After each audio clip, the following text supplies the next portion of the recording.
The Project Gutenberg ebook of the Japanese Spirit. This ebook is for the use of anyone anywhere in the United States and most other parts of the world at no cost and with almost no restrictions whatsoever. You may copy it, give it away or reuse it under the terms of the Project Gutenberg license included with this ebook or online at www.gutenberg.org. If you are not located in the United States, you will have to check the laws of the country where you are located before using this ebook.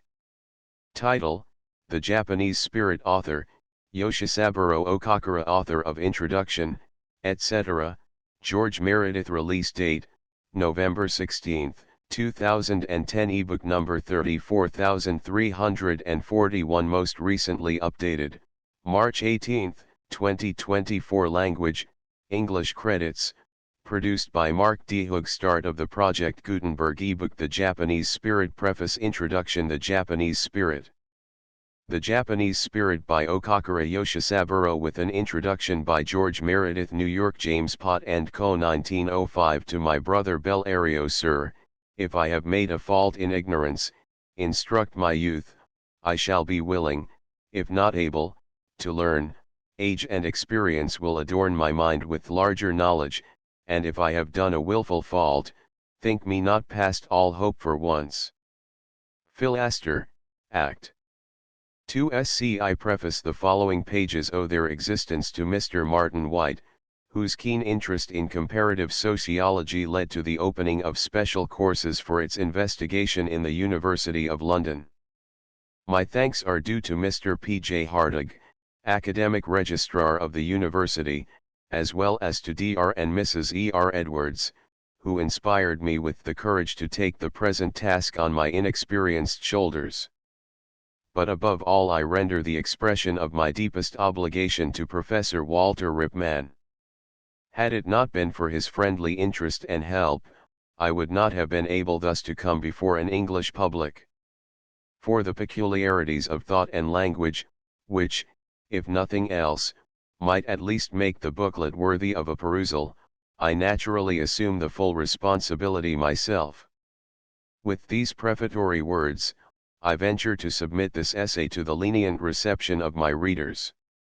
Introduction. We have had illuminating books upon Japan.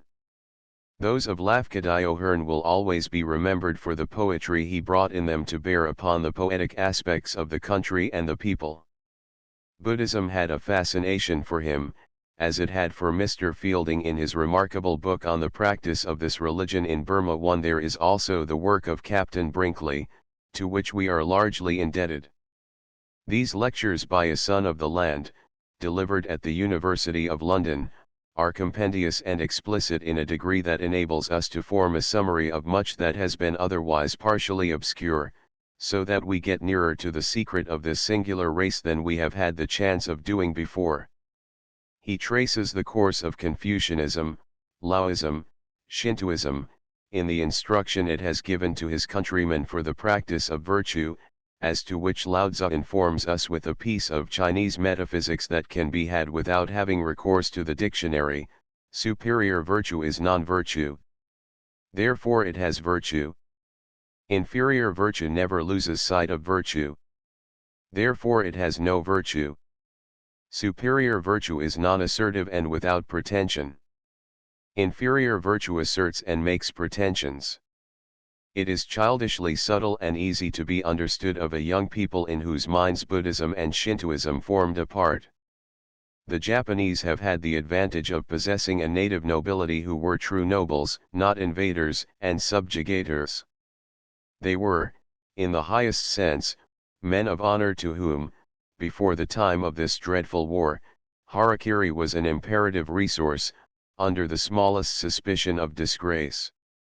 How rigidly they understood and practiced virtue, in the sense above cited, is exemplified in the way they renounced their privileges for the sake of the commonweal when the gates of Japan were thrown open to the west.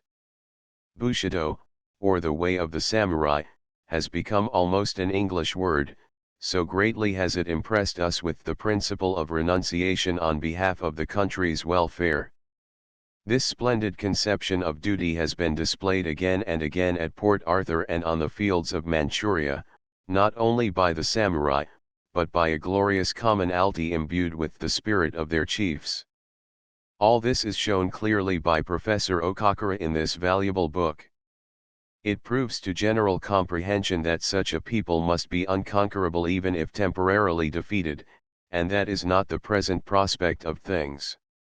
Who could conquer a race of 40 millions having the contempt of death when their country's inviolability is at stake? Death, moreover, is despised by them because they do not believe in it.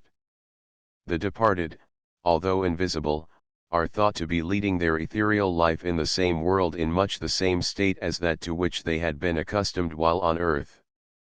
And so, when the father of a Japanese family begins a journey of any length, the raised part of his room will be made sacred to his memory during his temporary absence.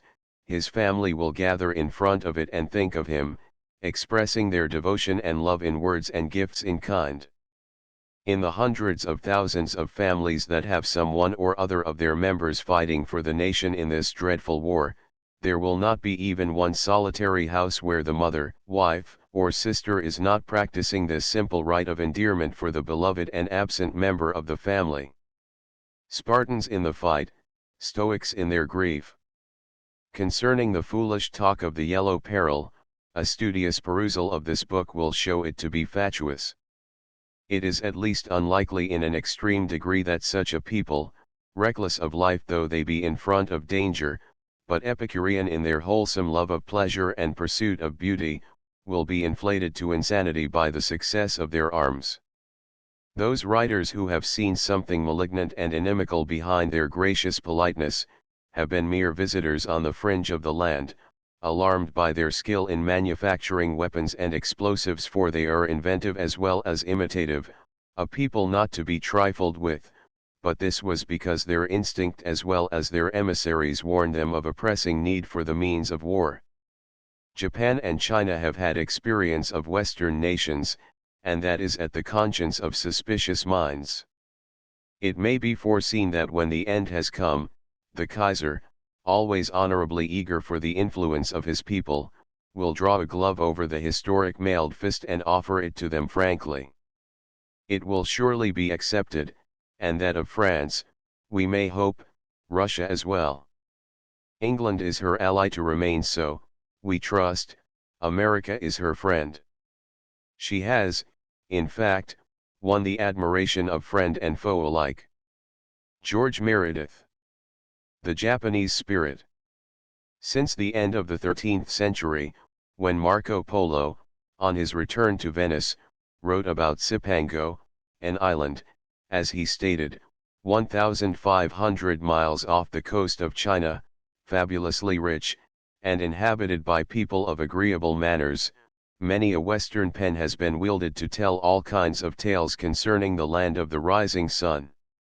Her long seclusion, her anxious care to guard inviolate the simple faith which had been gravely threatened by the Roman Church, her hearty welcome of the honored guests from the West, after centuries of independent growth, the sudden, almost pathetic, changes she has gone through in the past 40 years in order to equip herself for a place on the world stage where powers play their game of balance, the lessons she lately taught the still slumbering China through the mouths of thundering cannon, all this has called into existence the expression of opinions and comments of very varying merit and tone, and especially since the outbreak of the present war, when the daily news from the scenes of action, where my brethren are fighting for the cause of wrong justice and menaced liberty, is showing the world page after page of patriotism and loyalty, written unmistakably in the crimson letters of heroes' blood. All this has given occasion to Europe and America to think the matter over afresh. Here you have at least a nation different in her development from any existing people in the Occident. Governed from time immemorial by the immediate descendants of the Sun Goddess, whose merciful rule early taught us to offer them our voluntary tribute of devotion and love, we have based our social system on filial piety, that necessary outcome of ancestor worship which presupposes altruism on the one hand, and on the other loyalty and love of the fatherland. Different doctrines of religion and morality have found their way from their continental homes to the silvery shores of the land of the gods, only to render their several services towards consolidating and widening the so-called divine path, that national cult whose unwritten tenets have lurked for thousands of years hidden in the most sacred corner of our hearts, whose pulse is ever beating its rhythm of patriotism and loyalty. Buddhist metaphysics, Confucian, and Taoist philosophy have been fused together in the furnace of Shintoism for 15 centuries and a half, and that apart from the outer world, in the island home of Japan, where the blue sky looks down on gay blossoms and gracefully sloping mountains. The final amalgamation of these forces produces, among other results, the works of art and the feats of bravery now before you, each bearing the ineffaceable hallmarks of Japan's past history. Surely here you are face to face with a people worthy of serious investigation, not only from the disinterested point of view of a folk psychologist. It is a study which will open to any impartial observer a new horizon, more so than would be the case if he attempted the sociological interpretation of a nation the history of whose development was almost identical with that of his own. Here he meets totally different sets of things with totally different ways of looking at them, and this gives him ample occasion to realize the fact that human thought and action may evolve in several forms and through several channels before they reach their respective culmination where they all, regardless of their original differences, melt into the common sea of truth. But this simple fact that God fulfills himself in many ways, as your Tennyson has it, so necessary to ensure freedom from national bigotry and conventional ignorance, so necessary too for a proper understanding of oneself as the cumulative product of a nation's history, has not always been kept in mind, even by those otherwise well-meaning authors, whose works have some charm as descriptive writing, but give only a superficial and often misleading account of the inner life of the nation. True, a great deal of excellent work has been achieved by a number of scholars of lasting merit, from Comte's memorable work first published in its English translation as early as 1727, down to the admirable interpretation written last year by the late Mr. Lafcadio O'Hearn, in whose death Japan lost one of her most precious friends, possessing as he did the scholar's insight and the poet's pen, two heavenly gifts seldom found united in a single man.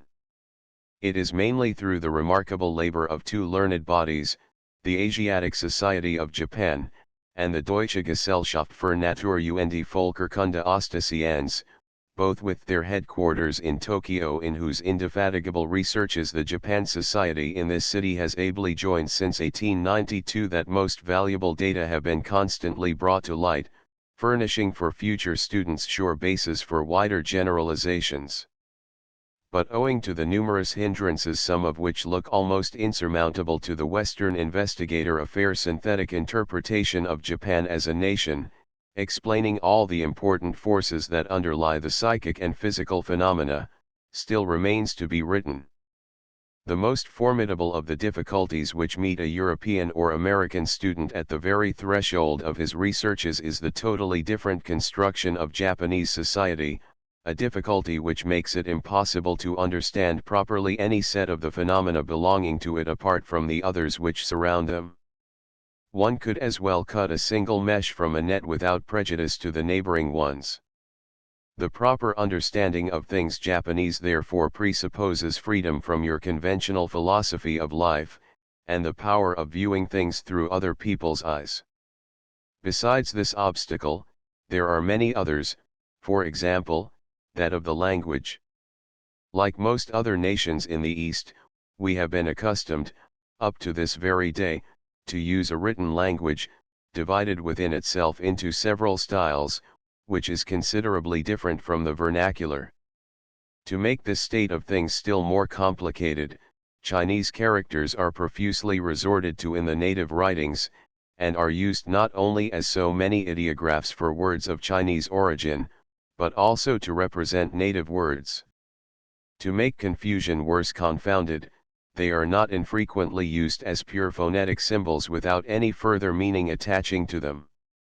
So one and the same sign may be read in half a dozen different ways, according to the hints, more or less sure, given by the context. All this makes the study of Japanese immensely difficult. It is difficult even for a Japanese with the best opportunities, 100 times more so, than, for a Western scholar who, if he cares to study the subject at first hand at all, begins this study, comparatively speaking, late in life, when his memory has well nigh lost the capacity of bearing such an enormous burden. Still, there have been many Western scholars who, nothing daunted by the above-mentioned hindrances, have done much valuable work. English names like those of Sir E. Sato, G. W. Aston, B. H. Chamberlain, Lafcadio O'Hearn are to be gratefully remembered by all future students in this field of inquiry, as well as such German scholars as Dr. Baltz and Dr. Florenz. Leaving the enumeration of general works on Japan, whose name is legion, for some other time, let me mention one or two of those works of reference which a would-be English scholar of Japanese matters might find very useful. First of all, Mr. B. H. Chamberlain's Things Japanese, a book which gave birth to Mr. J. D. Hall's equally indispensable Things Chinese, containing encyclopedic form a mine of information about Japan. Dr. Wenk Stern's painstaking Japanese bibliography, with M. de Losny's earlier attempt as a supplement, gives you the list of all writings on Japan in European tongues that have appeared up to 1895. For those who want good books on the Japanese language, Mr. Aston's Grammar of the Japanese Written Language, Mr. Chamberlain's Handbook of Colloquial Japanese, as well as the same author's Monza no Shirubi, A Practical Introduction to the Study of the Japanese Writing, are the best. As for books on the subject from the pen of the Japanese themselves, Dr. Nitobe's Bushido, Explanations of the Japanese Thought, and my brother K. Okakura's Ideals of the East, besides a volume by several well-known Japanese, entitled Japan by the Japanese, are to be specially mentioned too. What I myself propose to do in this essay is to give to the best of my ability, and so far as is possible with the scanty knowledge and the limited space at my disposal, a simple statement in plain language of what I think to be the fundamental truths necessary for the proper understanding of my fatherland. I am not vain enough to attempt any original solution of the old difficulty, knowing as I do my own deficiencies. I should be well satisfied if I could manage to give you some kind of general introduction to the Japanese views of life. So much for the preliminary remarks. Let us now take a step further and see what factors are to be considered as the basis of modern Japan. To which race do the Japanese belong, is the first question asked by anyone who wants to approach our subject from the historical point of view. Unfortunately, not much is known as yet about our place in racial science. If we do not take into account the inhabitants of the newly annexed island of Formosa, we have, roughly speaking, two very different races in our whole archipelago: the hairy Aino and the ruling Yamato race, the former being the supposed aborigines, physically sturdy and well developed, with their characteristic abundant growth of hair, who are at present to be found only in the Izo Island in the northern extremity of Japan, and whose number, notwithstanding all the care of our government, is fast dwindling, the sum total being not much more than 15,000. The Aino have a tradition that the land had been occupied before them by another race of dwarfish stature called Korapakaru, who are identified by some scholars with those primitive pit dwellers known in our history as Tujagumo III, whose traces, although scanty, are still to be met with in various parts of Izo. Anyhow, we see at the first dawn of history the aborigines gradually receding before the conquering Yamato race, who are found steadily pushing on towards the northeast, and who finally established themselves as a ruling body under the divine banner of the first Emperor Jimmu, from whose accession we reckon our era, the present year being the 2565th, according to our recognized way of counting dates. Suggestions, audacious rather than strictly scientific, have been put forward as to the original home both of the Aino and the Japanese. The Reverend Iduman, for instance, proposed in his paper read before the meeting of the Asiatic Society of Japan in 1897 to derive both from the people who had been living, according to him, on both sides of the great Himalayan range. The Aino, he says, the first inhabitants of these, Japanese, islands, belong to the South Himalayan center, while the Japanese, the second comers, belong to the North Himalayan, commonly called Altaic races. For but in face of the scanty knowledge at our command about the respective sets of people in question, such wholesale conjecture had better be postponed until some later time, when further research shall have supplied surer data for our speculations. As regards the Aino, we must for the present say, on the authority of Mr. Chamberlain, that, remembering how the Aino race is isolated from all other living races by its hairiness and by the extraordinary flattening of the tibia and humerus, it is not strange to find the language isolated to 5 with respect to the Japanese proper.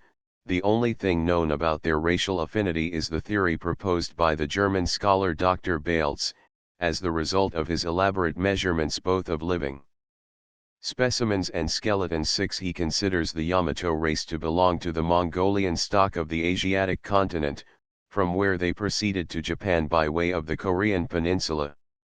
There are two distinct types noticeable among them at present, one characterized by a delicate, refined appearance, with oval face, rather oblique eyes, slightly Roman nose, and a frame not vigorous yet well proportioned, the other marked out by broader face, projecting cheekbones, flat nose, and horizontal eyes, while the body is more robust and muscular, though not so well proportioned and regular. The former is to be met with among the better classes and in the southern parts of Japan, while the specimens of the latter are found rather among the laboring population, and are more abundant in the northern provinces. This difference of types, aristocratic and plebeian, which is still more conspicuous among the fair sex, is with good reason attributed to the twofold wave of Mongolian emigration which reached our island in prehistoric times. The first emigrants, consisting of coarser tribes of the Mongolian race, landed most probably on the northern coast of the main island somewhere in the present Idzumo province, and settled down there, while the second wave broke on the shores of Kyushu. These emigrants seem to have belonged to the more refined branch of the great Mongolian stock. This hypothesis is borne out by our mythology, which divides itself into two cycles, one centering at Idzumo and the other at Kyushu, and which tell us how the great-grandfather of the first great emperor Jimmu descended from heaven onto the peak of the mountain Takekiho in Hyaga in Kyushu. Accompanied by his brother, he started from this spot on his march of conquering migration to Yamato, fighting and subduing on his way tribes who on the continent were once his kith and kin. It might perhaps interest you to know something of our prevailing idea of personal beauty, especially as, in such a homogeneous nation as the Japanese, ruled from time immemorial by one and the same line of dynasty, it may help us to make some vague conjectures as to the physical appearances of at least one of those continental tribes out of which our nation has been formed. The standard of beauty naturally fluctuates a little according to sex and locality. In a lady, for example, mildness and grace are, generally speaking, preferred to that strength or manliness of expression which would be thought more becoming in her brother. Tokyo again does not put so much stress on the fleshiness of limbs and face as does Kyoto. But, as a whole, there is only one ideal throughout the empire. So let me try to enumerate all the qualities usually considered necessary to make a beautiful woman. She is to possess a body not much exceeding 5 feet in height, with comparatively fair skin and proportionately well-developed limbs, a head covered with long, thick and jet black hair, an oval face with a straight nose, high and narrow, rather large eyes, with large deep brown pupils and thick eyelashes, a small mouth, hiding behind its red, but not thin, lips, even rows of small white teeth, ears not altogether small, and long and thick eyebrows forming two horizontal but slightly curved lines, with a space left between them and the eyes. Of the four ways in which hair can grow round the upper edge of the forehead, viz., horned, square, round, and Fuji-shaped, one of the last two is preferred, a very high as well as a very low forehead being considered not attractive. Such are, roughly speaking, the elements of Japanese female beauty. Eyes and eyebrows with the outer ends turning considerably upwards, with which your artists depict us, are due to those Japanese color prints which strongly accentuate our dislike of the reverse, for straight eyes and eyebrows make a very bad impression on us, suggesting weakness, lasciviousness, and so on. It must also be understood that in Japan no such variety of types of beauty is to be met with as is noticed here in Europe. Blue eyes and blonde hair, the charms of which we first learn to feel after a protracted stay among you, are regarded in a Japanese as something extraordinary in no favorable sense of the term. A girl with even a slight tendency to gray eyes or frizzly hair is looked upon as an unwelcome deviation from the national type.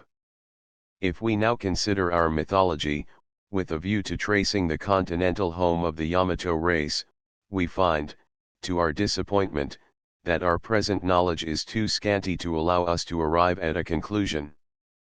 Indeed, so long as the general science of mythology itself remains in that unsettled condition in which its youth obliges it to linger, and especially so long as the Indian and Chinese bodies of myths by which our mythology is so unmistakably influenced do not receive more serious systematic treatment, the recorded stories of the Japanese deities cannot be expected to supply us with much indication as to our continental home.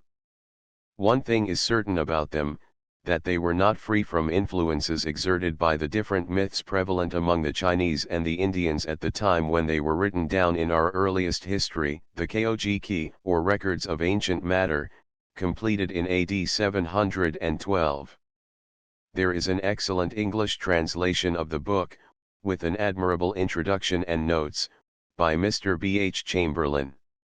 According to this book, the original ethereal chaos with which the world began gradually congealed, and was finally divided into heaven and earth.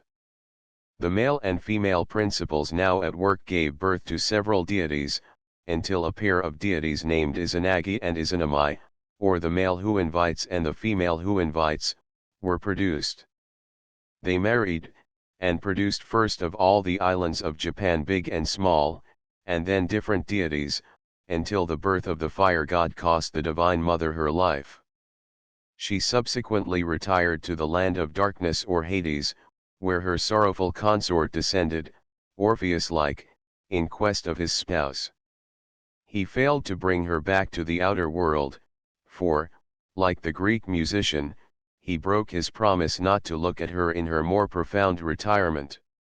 The result was disastrous.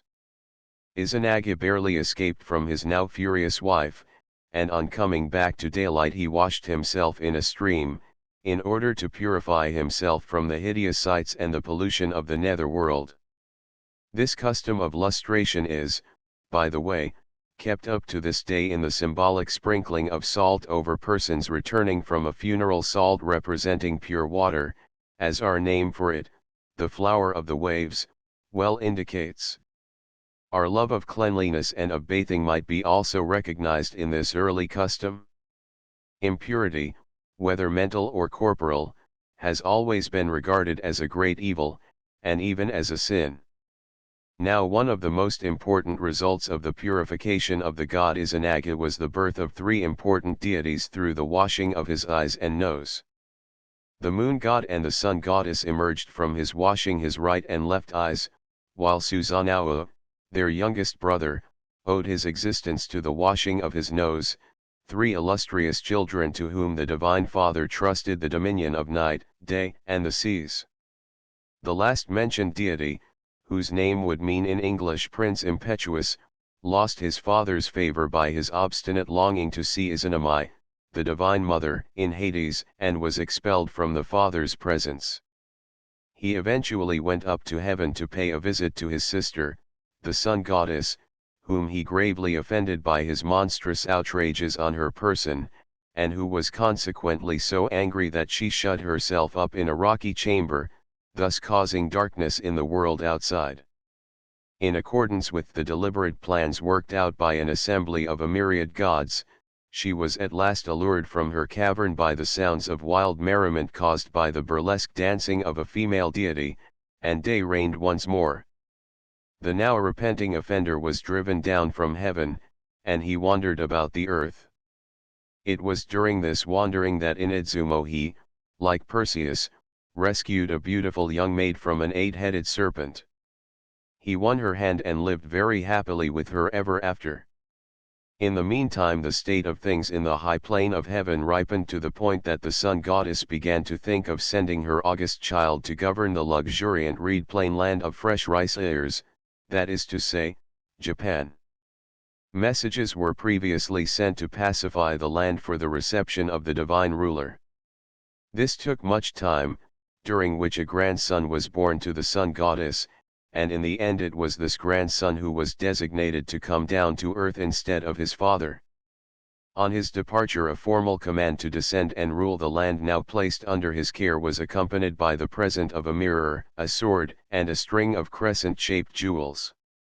These treasures, still preserved in our imperial household as regalia, are generally interpreted to mean the three virtues of wisdom, courage, and mercy, necessary qualities for a perfect ruler. It was on the high peak of Mount Takekiho that the divine ruler descended to earth. He settled down in the country until his great-grandson, known in history as Emperor Jimmu, founded the empire and began that unique line of rulers who have governed the land of the gods for more than 2,000 years, the present emperor being the 121st link in the eternal chain. Such is, in brief, the story about my country before it was brought under the rule of one central governing body. Subjected to scientific scrutiny, the whole tale presents many gaps in logical sequence. It betrays, besides, traces of an intermingling of the early beliefs of other nations.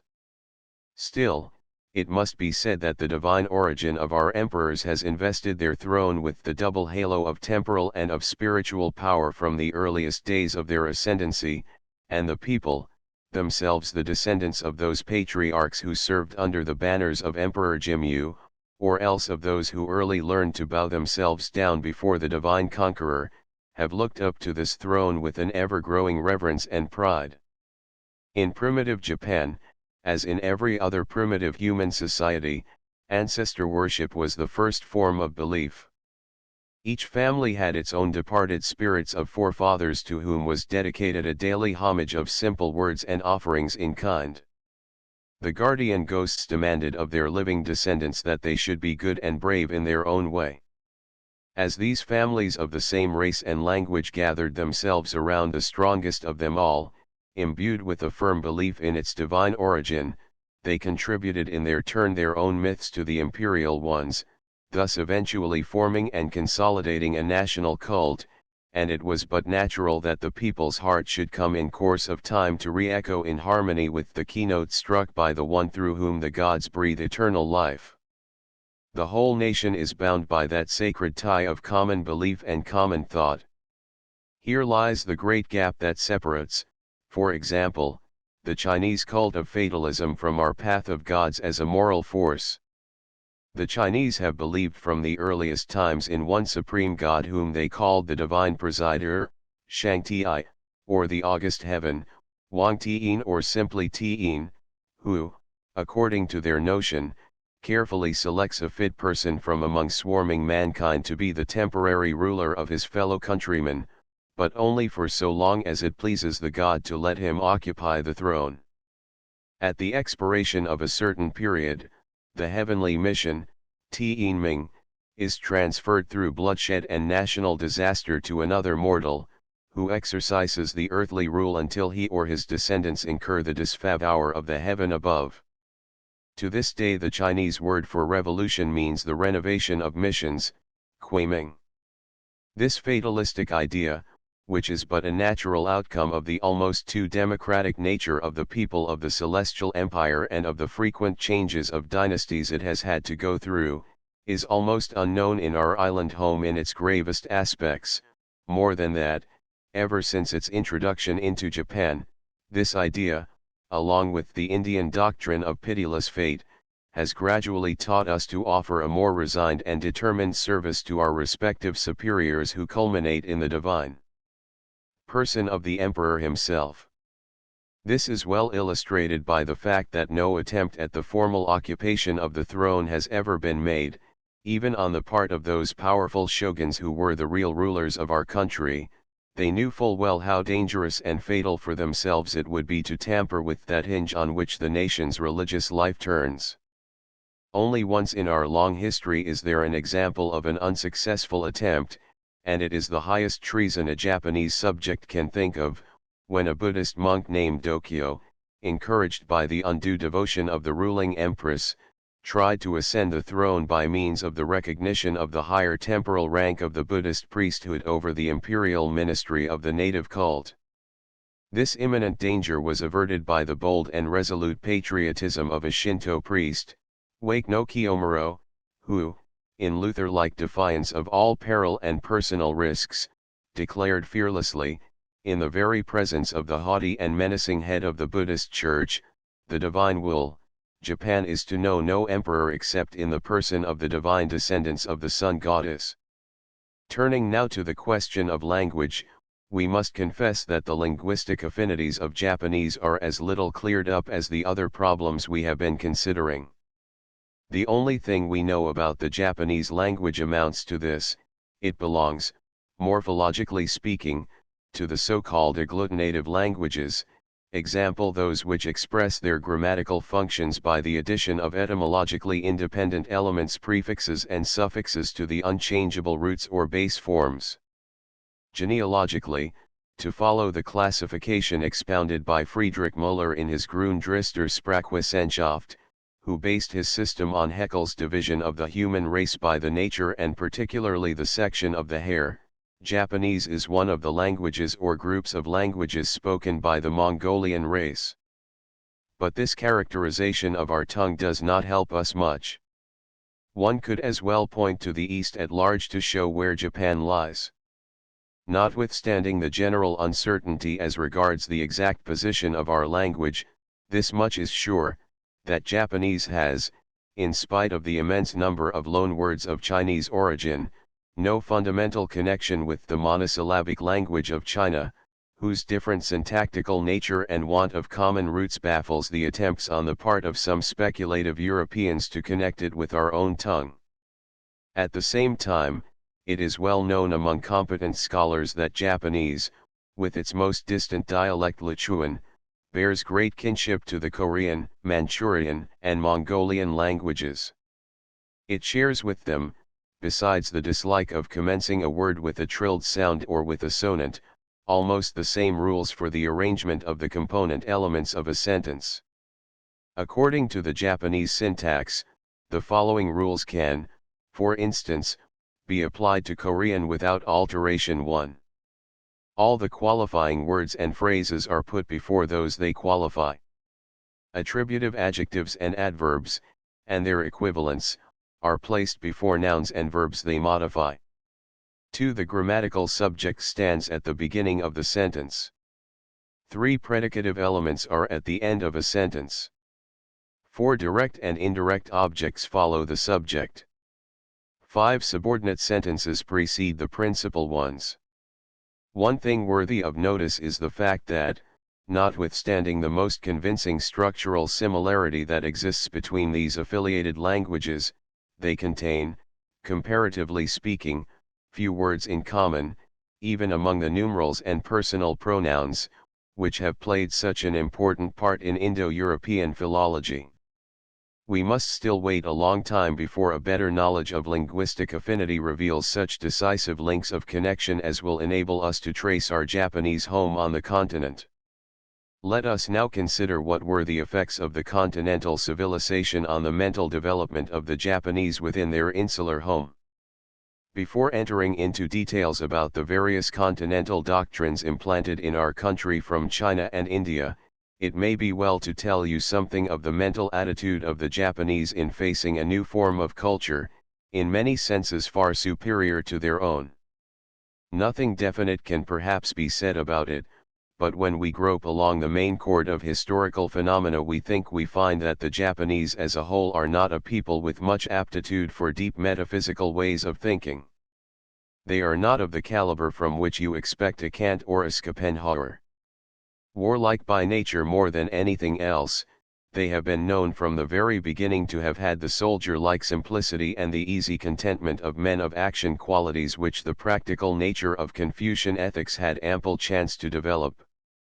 The abstruse conceptions of Chinese or Indian origin have been received into the Japanese mind just as they were preached, and usually we have not troubled ourselves to think them out again, but in accordance with our peculiarly quick habit of perceiving the inner meaning of things, we have generalized them straight away and turned them immediately into so many working principles. There are any number of instances of slight hints given by some people on the continent and worked out to suit our own purposes into maxims of immediate and practical value. Ideals in their original home are ideals no longer in our island home. They are interpreted into so many realities with a direct bearing on our daily life. We have been and are, even to this day, always in need of some new hints and suggestions to work up into so many dynamic forces for practical use. Upon Europe and America the full power of our mental searchlight is now playing, in quest of those new ideas for future development for which we have been accustomed to draw mainly on China and India. Even such a commonplace thing as the drinking of a cup of tea becomes in our hands something more, it becomes a training in stoic serenity, in the capacity of smiling at life's troubles and disturbances. Some day you might learn from us a new philosophy based on the use of motor cars and telephones as applied to life and conduct. This, as you will see, explains why we have failed to produce any original thinkers. This is why we have to recognize our indebtedness for almost all the important ideas which have brought about social innovation either to China or to India, or else to the modern Western nations, and this notwithstanding so many national idiosyncrasies and characteristics which are to be found in the productions of our art and in our life and ways, and which are even as handfuls of grain gathered in foreign fields and brewed into a national drink of utterly Japanese flavor. We are, I think, a people of the present and the tangible, of the broad daylight and the plainly visible. The undeniable proclivity of our mind in favor of determination and action, as contrasted with deliberation and calm, makes it an ungenial ground for the sublimity and grandeur of that loathed melancholy of Cerberus and blackest midnight born, to take deep root in it. Pure reasoning as such has had for us little value beyond the help it affords us in harboring our drifting thought in some nearest port, where we can follow any peaceful occupation rather than be fighting what we should call a useless fight with troubled billows and unfathomable depths. Such, according to my personal view, are the facts about our mentality considered generally. And now it is necessary to speak of the main waves of cult and culture that successively washed our shores. The first mention in our history of the introduction of the Chinese learning into the imperial household places it in the reign of the 15th Emperor Ojin, in the year 284 after Christ according to the earliest native records, but according to more trustworthy recent computation 7 considerably later than that date. We are told that a certain prince was put under the tutorship of a learned Korean scholar of Chinese, who, at the request of the emperor, came over to Japan with the Confucian Analects, Iunyu, and some other Chinese classics as a tribute from the king of Kudara. But long before the learning of the Celestial Empire found its way through Korea into our imperial court, it had in all probability been making its silent influence felt here and there among the Japanese people. Great swarms of immigrants had sought a final place of rest in our sea-girt country from many parts of China, where raging tyranny and menacing despotism made life intolerable even for Chinese meekness. These, and the bands of daring invaders which Japan sent out from time to the Korean and Chinese coasts, had given us many opportunities of coming into contact with the learning prevalent among our continental neighbors.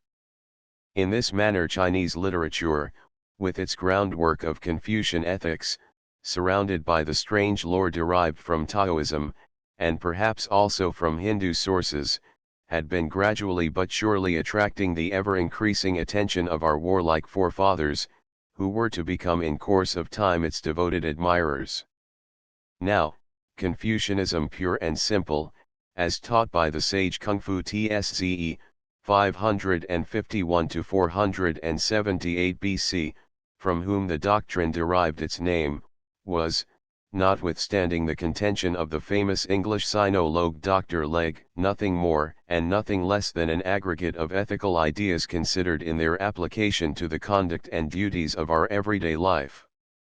The great teacher never allowed himself to be considered an expounder of any new system of either religious or metaphysical ideas. He was content to call himself a transmitter and not a maker, believing in and loving the ancients. True to the spirit of these words, and most probably having no other course open to him on account of his extremely utilitarian turn of mind, he devoted his whole life to the elucidation of the true path of human life, as exemplified by those half-mythical rulers of old China, Yao, Shun, etc., from whom he derived his ideals and his images of perfect man in flesh and blood. These early kings were of course no creation of Confucius himself, the only thing he did was to place the forms, which popular tradition had handed down surrounded by legendary halos, in high relief before the people, as perfect models to regulate the earthly conduct of the individuals as members of a society. His attitude towards the ancient classics which he compiled and perpetuated was that of one transmitting faithfully. He studied them, and exhorted and helped his disciples to do the same, but he did not alter them, nor even digest them into their present form. 8. In order to find concrete examples to show his ethical views more positively, he wrote a history of his native state Lu from 722 to 484 BC, in which, while faithfully recording events, he took every opportunity to jot down his moral judgment upon them in the terse words and phrases he knew so well how to wield. As abstract reasoning had little charm for his practical mind, he systematically avoided indulging in discussions of a metaphysical nature. How can we know anything of an afterlife, when we are so ignorant even of the living, was his answer when asked by one of his disciples about death. Ancestor worship he sanctioned, as might naturally be expected from his enthusiastic advocacy of things ancient, and also from the importance he attached to filial piety, which strikes the keynote of his ethical ideas. But here too his indifference to the spiritual side of the question is very remarkable. Perhaps he found the holy altar of his day so much encumbered by the presence of innumerable fetishes and demons, that he felt little inclination to approach and sweep them away. To give oneself, he said on one occasion, to the duties due to men, and while respecting spiritual things to keep aloof from them, may be called wisdom. The main features which he advocated are found well reflected in the first 12 out of 16 articles of the so-called Sacred Edict, published by the famous Kang Shi, 1654 to 1722, the second emperor of the present Manchu dynasty, in 1670 AD, which embody the essential points of Confucianism, as adapted to the requirements of modern everyday Chinese life.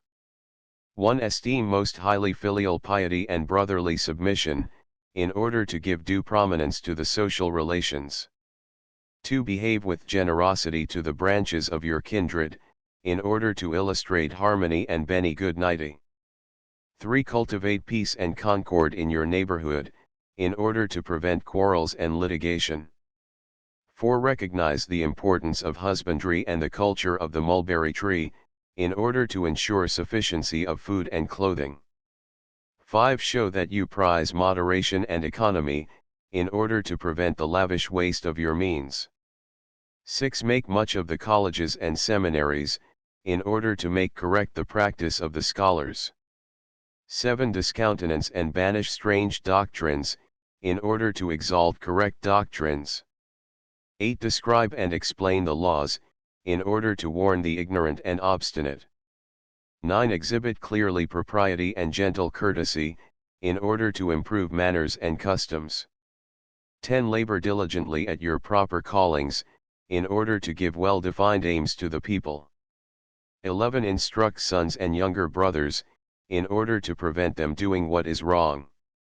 12. Put a stop to false accusations, in order to protect the honest and the good. Here too you see what an important place filial piety occupies, which Confucius himself prized so highly. The Xiaoqing, or the sacred book of filial piety, which is supposed to record conversations held between Confucius and his disciple Tsung Tizan on that weighty subject, has the following passage: "He who, properly, serves his parents in a high situation will be free from haughtiness, in a low situation he will be free from insubordination, whilst among his equals he will not be quarrelsome. In a high position haughtiness leads to ruin, among the lowly insubordination means punishment, among equals quarrelsomeness tends to the wielding of weapons." These words, naive as they are, express the exalted position filial affection occupies in the eyes of Confucianism. Dutiful subjects are to be found in the persons of filial sons, and again, filial piety is the source whence all other good actions take their rise, are other sayings expressing its importance. Along with this virtue, other forms of moral force, such as mercy, uprightness, courage, politeness, fidelity, and loyalty, have been duly considered and commended by the great teacher himself and his disciples. Among these, Mencius, 373 to 289 BC, is most enterprising and attractive, digesting and systematizing with a great deal of philosophic talent the rather fragmentary ideas of his great master. It is he who, among other things, informs us, on the assumed authority of a passage in the Shu King, how the sage Shun made it a subject of his anxious solicitude to teach the 5 constituent relationships of society, viz., affection between father and son, relations of righteousness between ruler and subject, the assigning of their proper spheres to husband and wife, distinction of precedence between old and young, and fidelity between friend and friend, an idea which has played such an important part in the history of the development of the Oriental mind. Such were the main features of Confucianism when it first reached Japan, some centuries after the Christian era.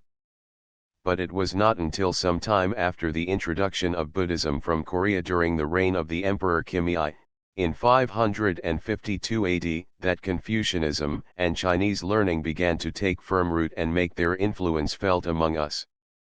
Paradoxical as it looks, it is Buddhism that so greatly helped the teaching of the Chinese sage to establish itself as a ruling factor in Japanese society.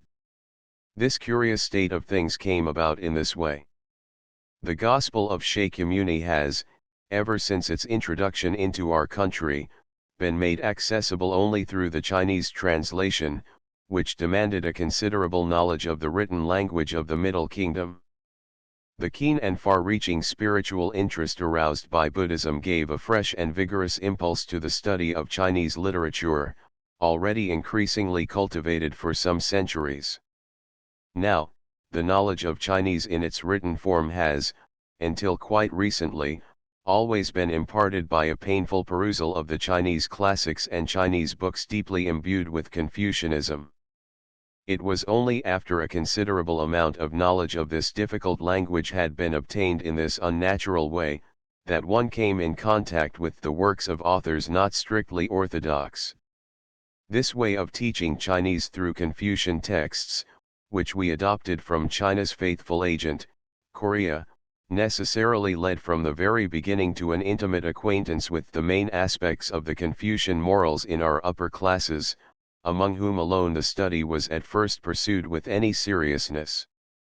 Although skilled in warlike arts, gentle and loyal in domestic life. Our forefathers were simple in manners and thought in those olden days when book-learned reasons of duty had not yet superseded the naive observance of the dictates of the heart and of responsibility to the ancestral spirits.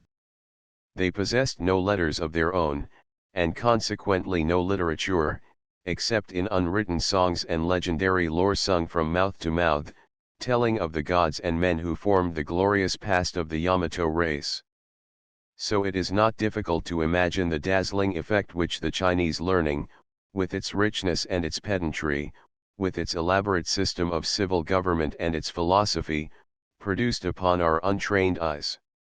Gradually but steadfastly it had been gaining ground, and making its slow way from the topmost rung to the bottom of the social ladder, when the introduction of Buddhism quickened the now resistless progress. The would-be priests and advocates of the Indian creed felt a fresh impulse and spiritual need to learn the Chinese language, for which they had long entertained a high estimation. Owing to the extremely secular character of the Confucian ethics on the one hand, and on the other, to the fact that Buddhists deny the existence of a personal God, and are eager to minister salvation through any adequate means so long as it does not contradict the law of the universe upon which the whole doctrine is based, Buddhism found in the teaching of the Chinese sage and his followers not only no enemy, but, on the contrary, a helpful friend. It found that the sacred books of Confucian doctrine contained only in a slightly different form the 5 commandments laid down by Shakyamuni himself for the regulation of the conduct of a layman, viz. 1. Not to destroy life nor to cause its destruction. 2. Not to steal.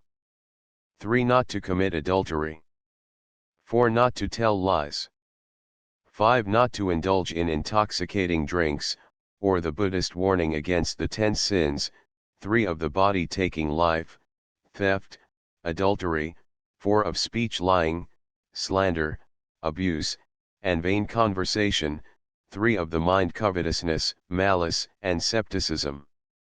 It saw also that Confucian writings embraced its 50 precepts, 9 detailed under the 5 different secular relationships of 1.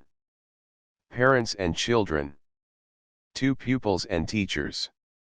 3. Husbands and wives. 4. Friends and companions. 5. Masters and servants. Our early Buddhists therefore did not see why they should try to suppress the existing Confucian moral code and supplant it with their own, which breathed the same spirit, only because it had not grown on Indian soil. Thus encouraged by the now influential advocates of the teaching of Buddha, themselves admirers of the Chinese learning, Confucianism began with renewed vigor to exercise a great influence on the future of the Japanese. This took place during the 7th century, when the reorganization of the Japanese government after the model of that of the Celestial Empire made our educational system quite Chinese. In addition to a university, there were many provincial schools where candidates for the government service were instructed. Medicine, mathematics, including astronomy and law, taught through Chinese books, along with the all-important teaching in the Confucian ethics and in Chinese literature generally, were the branches of study cultivated under the guidance of professors whose calling had become hereditary among a certain number of learned families. In the course of the next 2 centuries we see several private institutions founded by great nobles of the court, with an endowment in land for their support.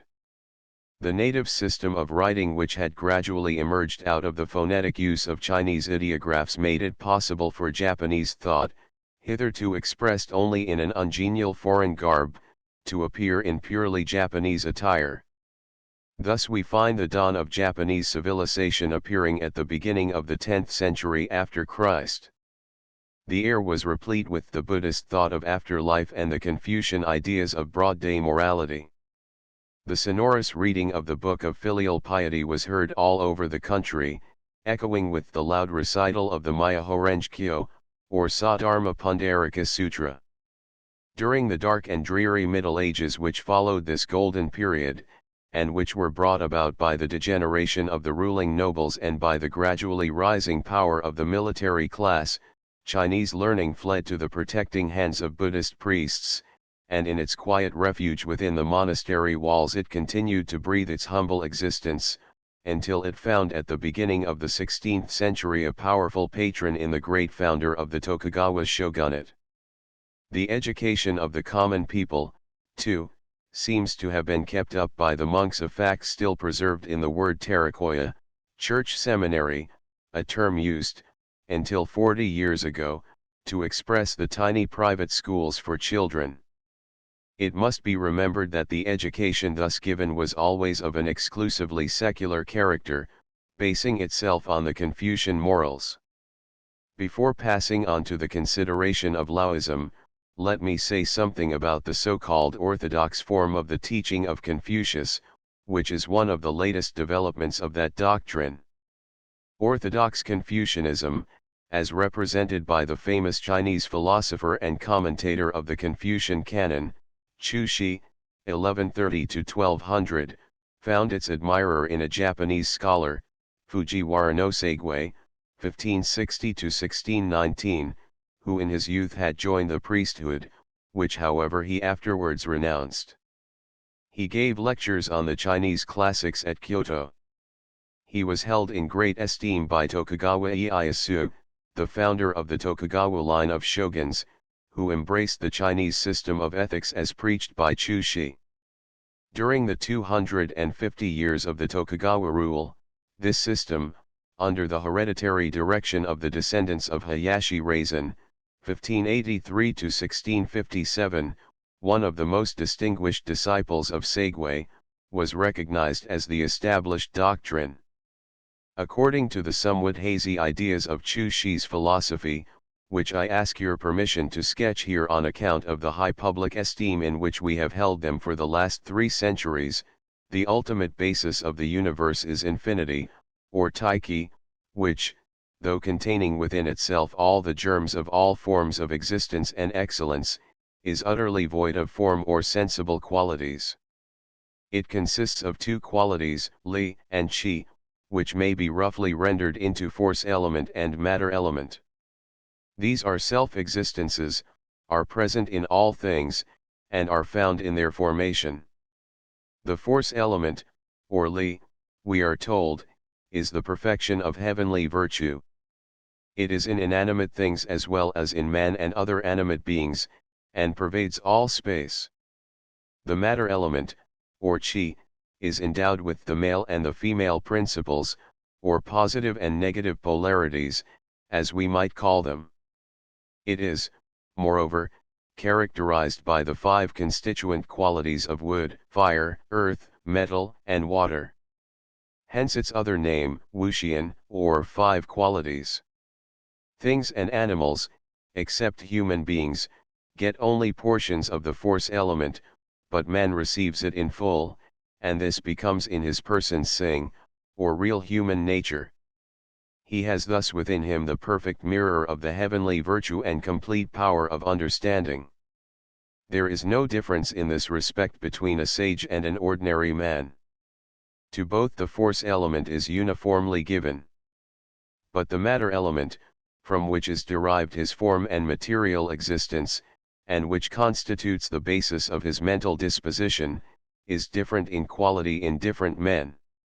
Man's real nature, or sing, although originally perfect, becomes affected on entering into him, or is modified by his mental disposition, which differs according to the different state of the matter element. Thus a second nature is formed out of the original. It is through this second and tainted human nature that man acts well or ill. When a man does evil, that is the result of his mental disposition covering or interfering with his original perfect nature. Wipe this vapor of corrupted thought from the surface of your mental mirror and it will shine out as brightly as if it had never been covered by a temporary mist. Synoptically expressed and applied to the microcosm, Chu Shi's system will be as follows: man force element equals original nature of man, different human characters. Infinity male principle wood quality. Fire matter element earth metal female principle water dispositions latent in matter. Such is, in its outline, Chu Shi's view, which received the sanction of the ruling Tokugawa family. but it was not without its opponents in Japan as well as in China. Already in his own time, Liu Shangshan, b. 1140 AD, maintained, in opposition to the high-sounding erudition of Chu Shi, that the purification of the heart was the first and main point of study. 11. The same protest was more systematically urged against it by his great follower, Wang Yangming, 1472–1528 AD, who found warm and able admirers in Japan in such scholars as Nakai Toju, 1603–1678, Kyomizawa Hansen, 1619–1691, and Oshio Chusai, 1794–1837.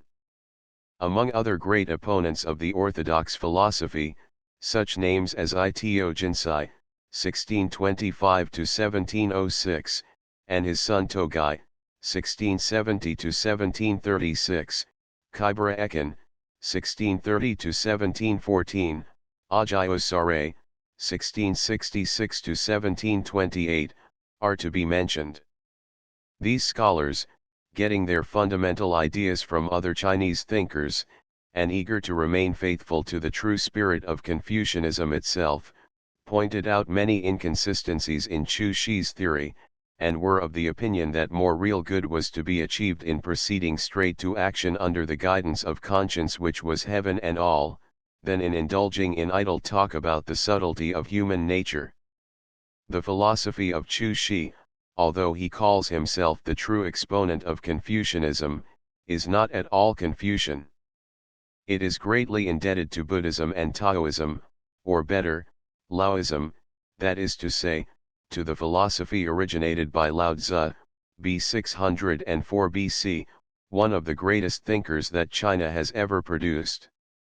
Since Laoism, through the wonderful Tao Te Ching, a small book by Lao Tzu himself, but especially through Kuang-tzu, a work in 10 books by his famous follower Kuang Chao, has exercised considerable influence on our thought for 12 centuries. A word about it may not be out of place before we go on to consider the doctrine of Shakyamuni. In Lao Tzu we find the perfect opposite of Confucius, both in the turn of his mind and in his views and methods of saving the world. Lao Tzu endeavored to reform humanity by warning them to cast off all human artifice and to return to nature. This may be taken as the whole tenor of his doctrine: do not try to do anything with your petty will, because it is the way to hinder and spoil the spontaneous growth of the true virtue that permeates the universe. To follow nature's dictates, while helping it to develop itself, is the very course sanctioned and followed by all the sages worthy of the name. Make away with your ego and learn to value simplicity and humiliation, for in total altruism exists the completion of self, and in humble contentment and yielding pliancy are to be found real grandeur and true strength. Under the title Dimming Radiance he says 12 Heaven endures and earth is lasting. And why can heaven and earth endure and be lasting? Because they do not live for themselves. On that account can they endure. Therefore the true man puts his person behind and his person comes to the front. He surrenders his person and his person is preserved. Is it not because he seeks not his own?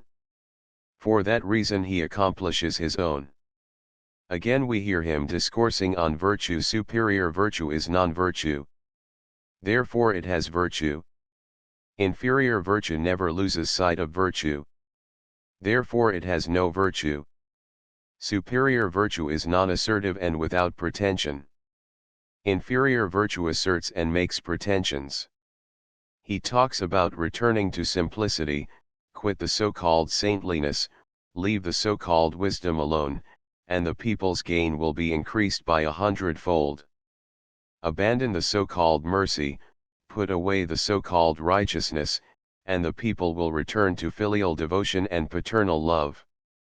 Abandon your scheming, put away your devices, and thieves and robbers will no longer exist.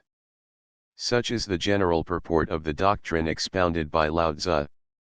It is well to remember that this doctrine, which we may call for distinction's sake Laoism, has intrinsically very little to do with that form of belief now so prevalent among the Chinese, and which is known under the name of Taoism. Although this name itself is derived from Lao Tzu's own word Tao, meaning reason, or true path, and although the followers of Taoism see in the great philosopher its first revealer, it is in all probability nothing more than a new aspect and new appellation assumed by that aboriginal Chinese cult which was based on nature and ancestor worship. Ever since their appearance in history, the Chinese have had their belief in Shangti, in spirits, and in natural agencies. This cult found, at an early date, in the mystic interpretation and solution of life as expressed by Lao Tzu and his followers, the means of fresh development. The philosophical ideas of these thinkers were not properly understood, and words and phrases mostly metaphorical were construed in such a manner that they came to mean something quite different from what the original writers wished to suggest. Such an idea, for instance, as the deathlessness of a true man by virtue of his incorporation with the grand truth Tao that pervades heaven and earth, breathing in the eternity of the universe, was easily misinterpreted in a very matter-of-fact manner. Example, anybody who realized Tao could then enjoy the much wished-for freedom from actual death. You see how easy it is for an ordinary mind to pass from one to the other when it hears Chuang-Tzu say fire cannot burn him who is perfect in virtue, nor water drown him, neither cold nor heat can affect him injuriously, neither bird nor beast can hurt him. 13 Or again, though heaven and earth were to be overturned and fall, they would occasion him no loss. His judgment is fixed on that in which there is no element of falsehood, and while other things change, he changes not. 14 We want no great flight of imagination therefore to follow the traces of development of the present form of Taoism with its occult aspects. The eternity attributed to a true man in its Laoist sense begot the idea of a deathless man in flesh and blood endowed with all kinds of supernatural powers. This in turn produced the notion that these superhuman beings knew some secret means to preserve their life and could work other wonders. Herbalism, alchemy, geomancy, and other magic arts owe their origin to this fountainhead of primitive superstition. There is little room for reasonable doubt that in this way Taoism, although the name itself was of later development, has been in its main features the religion of China par excellence from the very dawn of its history. It has from the beginning found a congenial soil in the heart of the Chinese people, who still continue to embrace the cult with great enthusiasm, and in whose helpless credulity the Taoist priests of today, borrowing much help from the occult sides of Buddhism and Hinduism, still find an easy prey for their necromantic arts. Not so with Laoism. One may well wonder how such an ungenial doctrine ever came to spring from the soil of materialistic China. Some suggest that Lao Tzu was a Brahmin, and not a Chinese at all. Another explanation of this anomaly is to be found in the attempted division of the whole Chinese civilization into two geographically distinct groups, the rigid northern and the more romantic southern types, Laoism belonging to the latter, while Confucianism belongs to the former. In any case, the resemblance in many respects between the doctrine introduced by Lao Tzu and the higher form of Buddhism is very striking. Let me take this opportunity of saying something about the religion of Shakyamuni, which has occupied our mind and heart for the past 15 centuries. But, first of all, let me say that I am not unaware of the absurdity of trying to give you anything like a fair idea of a many-sided and extremely complicated system of human belief such as Buddhism in the short space which is at my disposal. Very far from it. Even a brief summary of its main features would take an able speaker at least a couple of hours.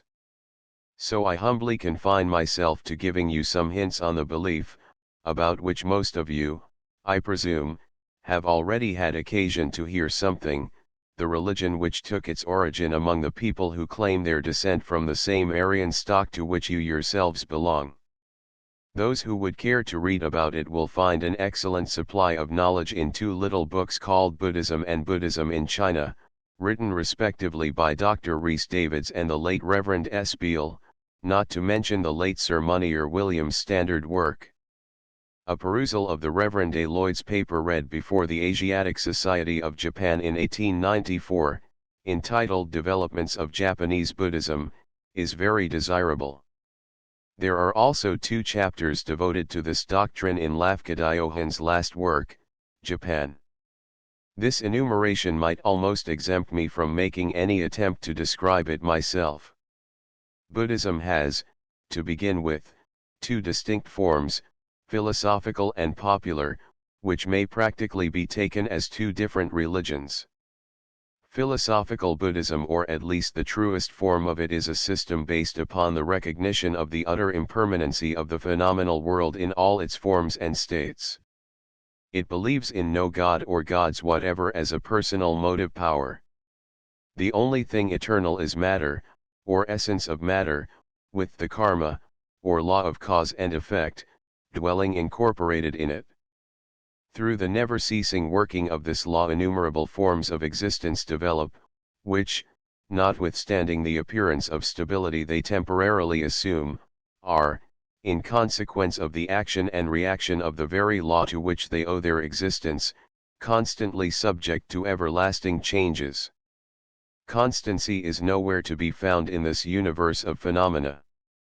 It is therefore an act of unspeakable ignorance on the part of human beings, themselves a product of the immutable karma, to attach a constant value to this dreamy world and allow themselves to lose their mental harmony in the quest of shadowy desires and of their shadowy satisfaction, thus plunging themselves into the boundless sea of misery.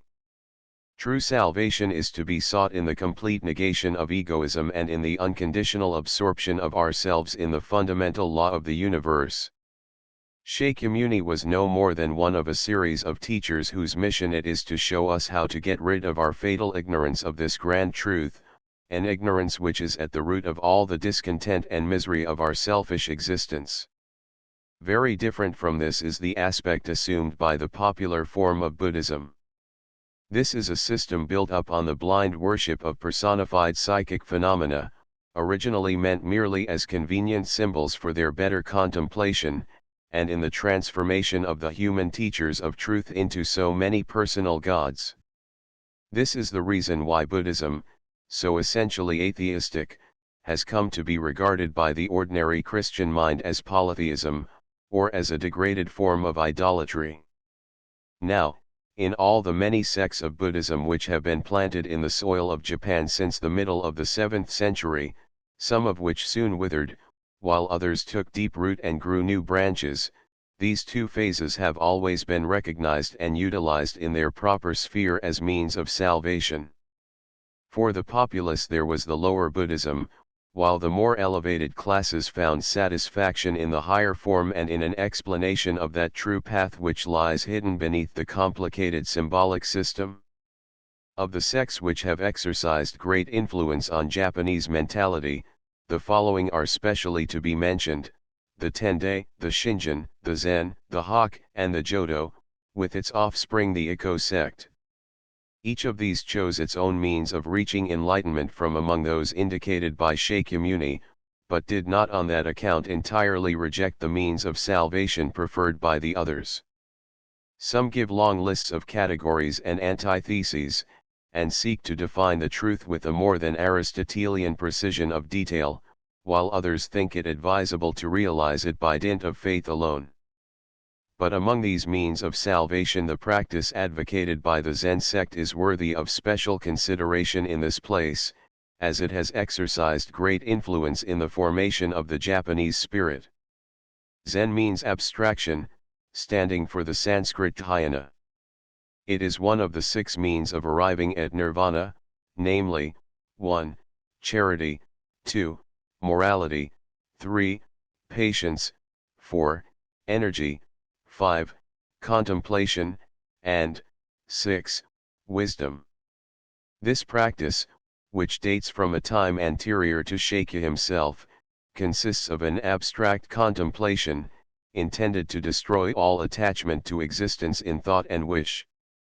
From the earliest time Buddhists taught 4 different degrees of abstract contemplation by which the mind frees itself from all subjective and objective trammels, until it reaches a state of absolute indifference or self-annihilation of thought, perception, and will. 15. You might perhaps wonder how a method so utterly unpractical and speculative as that of trying to arrive at final enlightenment by pure contemplation could ever have taken root in Japan, among a people who, generally speaking, have never troubled themselves much about things apart from their actual and immediate use. An explanation of this is not far to seek. Isai, the founder of the Rinzai school, the branch of the contemplative sect first established on our soil, came back to Japan from his second visit to China in 1192 A.D.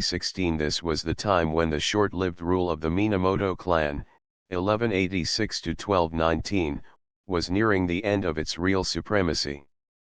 Only 15 years before that the world had seen the downfall of another mighty clan. The Battle of Danora put an end to the Haika ascendancy after an incessant series of desperate battles extending over a century, giving our soldier-like qualities enough occasion for an excellent schooling. The whole country during this period had been under the raging sway of Mars, who swept with his fiery breath the blossoms of human prosperity, and the people high and low were obliged to recognize the folly of clinging to shadowy desires and to learn the urgent necessity for facing every emergency with something akin to indifference. To pass from glowing life into the cold grasp of death with a smile, to meet the hardest decrees of fate with the resolute calm of stoic fortitude, was the quality demanded of every man and woman in that stormy age. In the meanwhile, different military clans had been forming themselves in different parts of Japan and preparing to wage an endless series of furious battles against one another. In half a century too came the one solitary invasion of our whole history when a foreign power dared to threaten us with destruction. The mighty Kublai, grandson of the great Genghis Khan, haughty with his resistless army, whose devastating intrepidity taught even Europe to tremble at the mention of his name, dispatched an embassy to the Japanese court to demand the subjection of the country. The message was referred to Kamakura, then the seat of the Hojo Regency, and was of course indignantly dismissed. Enraged at this, Kublai equipped a large number of vessels with the choicest soldiers China could furnish. The invading force was successful at first, and committed massacres in Iki and Tsushima, islands lying between Korea and Japan. The position was menacing, even the steel nerves of the trained samurai felt that strange thrill a patriot knows. Shinto priests and Buddhist monks were equally busy at their prayers. A new embassy came from the threatening Mongol leader. The imperious ambassadors were taken to Kamakura, to be put to death as an unmistakable sign of contemptuous refusal. A tremendous Chinese fleet gathered in the boisterous Bay of Genkai in the summer of 1281. At last the evening came with the ominous glow on the horizon that foretells an approaching storm. It was the plan of the conquering army victoriously to land the next morning on the holy soil of Kyushu. But during this critical night a fearful typhoon, known to this day as the Divine Storm, arose, breaking the jet-black sky with its tremendous roar of thunder and bathing the glittering armor of our soldiers guarding the coastline in white flashes of dazzling light. The very heaven and earth shook before the mighty anger of nature.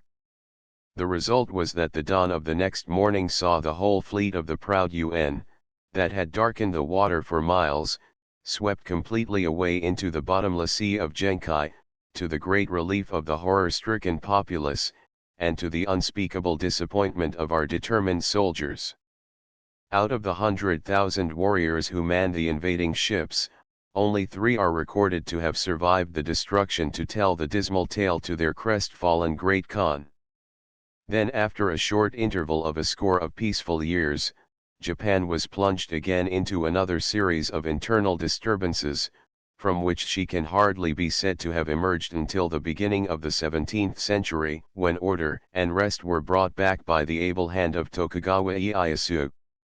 During all these true blues days, the original contemplative sect, paralleled soon after its establishment in Japan by a new school called Soto, as it was again supplemented by another, the Obaku school, 5 centuries afterwards, found ample material to propagate its special method of enlightenment.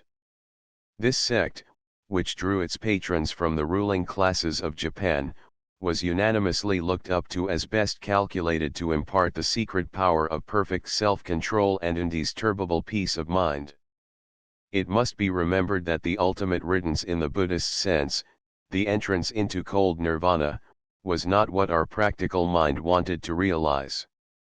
It was the Stoic indifference, enabling man to meet after a moment's thought, or almost instinctively, any hardships that human life might impose, that had brought about its otherwise strange popularity.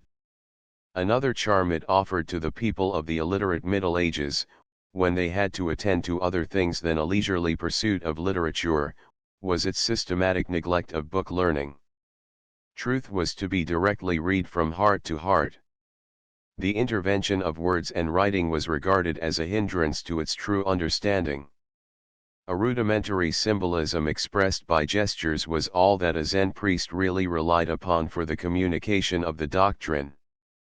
Everybody with a heart to feel and a mind to understand needed nothing further to begin and finish his quest of the desired freedom from life's everlasting torments. The self-control that enables us not to betray our inner feeling through a change in our expression, the measured steps with which we are taught to walk into the hideous jaws of death, in short, all those qualities which make a present Japanese of truly Japanese type look strange, if not queer, to your eyes, are in a most marked degree a product of that direct or indirect influence on our past mentality which was exercised by the Buddhist doctrine of dhyana taught by the Zen priests. Another benefit which the Zen sect conferred on us is the healthy influence it exercised on our taste. The love of nature and the desire of purity that we had shown from the earliest days of our history, took, under the leading idea of the contemplative sect, a new development, and began to show that serene dislike of loudness of form and color. That apparent simplicity with a fullness of meaning behind it, like a dhyana symbol itself, which we find so pervadingly manifested in our works of art, especially in those of the Ashikaga period, 1400 to 1600 AD, is certainly to be counted among the most valuable results which the Zen doctrine quickened us to produce. In short, so far-reaching is the influence of the contemplative sect on the formation of the Japanese spirit as you find it at present, that an adequate interpretation of its manifestations would be out of the question unless based on a careful study of this branch of Buddhism. So long as the Zen sect is not duly considered, the whole set of phenomena peculiar to Japan from the all-pervading laconism to the harakiri will remain a sealed book. This fact is my excuse for having detained you for so long on the subject. I now pass on to the consideration of our own native cult. Shinto, or the Path of the Gods, is the name by which we distinguish the body of our national belief from Buddhism, Christianity, or any other form of religion. It is remarkable that this appellation, like Nippon, which corresponds to your word Japan, is no purely Japanese term. Buddhism is called Buppo, from Butsu, Buddha, and Ho, doctrine, or Bukkya, Kyo, teaching. Confucianism is known as Jukyo, Ju, literati, and both terms are taken from the Chinese. In keeping with these we have Shinto, Shin, deity, and Tu, way. This state of things in some measure explains the rather unstable condition in which Buddhism on its first arrival found our national cult. It has ever since remained in its main aspects nothing more than a form of ancestor worship based on the central belief in the divine origin of the imperial line. A systematist creed it never was and has never become, even if we take into consideration the attempts at its consolidation made by such scholars as Yamazaki Ansai, 1618–1682, who in the middle of the 17th century tried to formalize it in accordance with Chushi's philosophy, or, later still, by such eager revivalists as Hirata Itsutane, 1776–1843, etc. At the time when Shintoism had to meet its mighty foe from India, its whole mechanism was very simple. It consisted in a number of primitive rites, such as the recital of the liturgy, the offering of eatables to the departed spirits of deified ancestors, patriarchal, tribal, or national. This naive cult was as innocent of the cunning ideas and subtle formalisms of the rival creed as its shrines were free from the decorations and equipments of an Indian temple. So, although at the start Buddhism met with some obstinate resistance at the hand of the Shintoists, who attributed the visitations of pestilence that followed the introduction of the foreign belief to the anger of the native gods, its superiority in organization soon overcame these difficulties, especially from the time when the great Buddhist priest Kyukai, 774 to 835 AD, hit upon the ingenious but mischievous idea of solving the dilemma by the establishment of what is generally known in our history as Ryobi Shinto, or double-faced Shinto. According to this doctrine, a Shinto god was to be regarded as an incarnation of a corresponding Indian deity, who made his appearance in Japan through metamorphosis for Japan's better salvation, a doctrine which is no more than a clever application of the notion known in India as Nirmanakaya. This incarnation theory opened a new era in the history of the expansion of Buddhism in Japan, extending over a period of 11 centuries, during which Shintoism was placed in a very awkward position. It was at last restored to its original purity at the beginning of the present Meiji period, and that only after a century of determined endeavor on the part of native Shintoist scholars. From these words you might perhaps conclude that Buddhism succeeded in supplanting the native cult, at least for more than 1,000 years. But, strange to say, if we judge the case not by outward appearances, but by the religious conviction that lurks in the depth of the heart, we cannot but recognize the undeniable fact that no real conversion has ever been achieved during the past 11 centuries by the doctrine of Buddha. Our actual self, notwithstanding the different clothes we have put on, has ever remained true in its spirit to our native cult. Speaking generally, we are still Shintoists to this day, Buddhists, Christians, and all so long as we are born Japanese. This might sound to you somewhat paradoxical. Here is the explanation for an average Japanese mind in present Japan.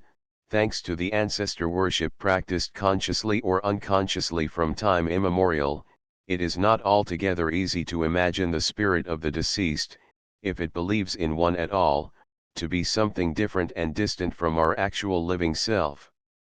The departed, although invisible, are thought to be leading their ethereal life in the same world in much the same state as that to which they had been accustomed while on earth.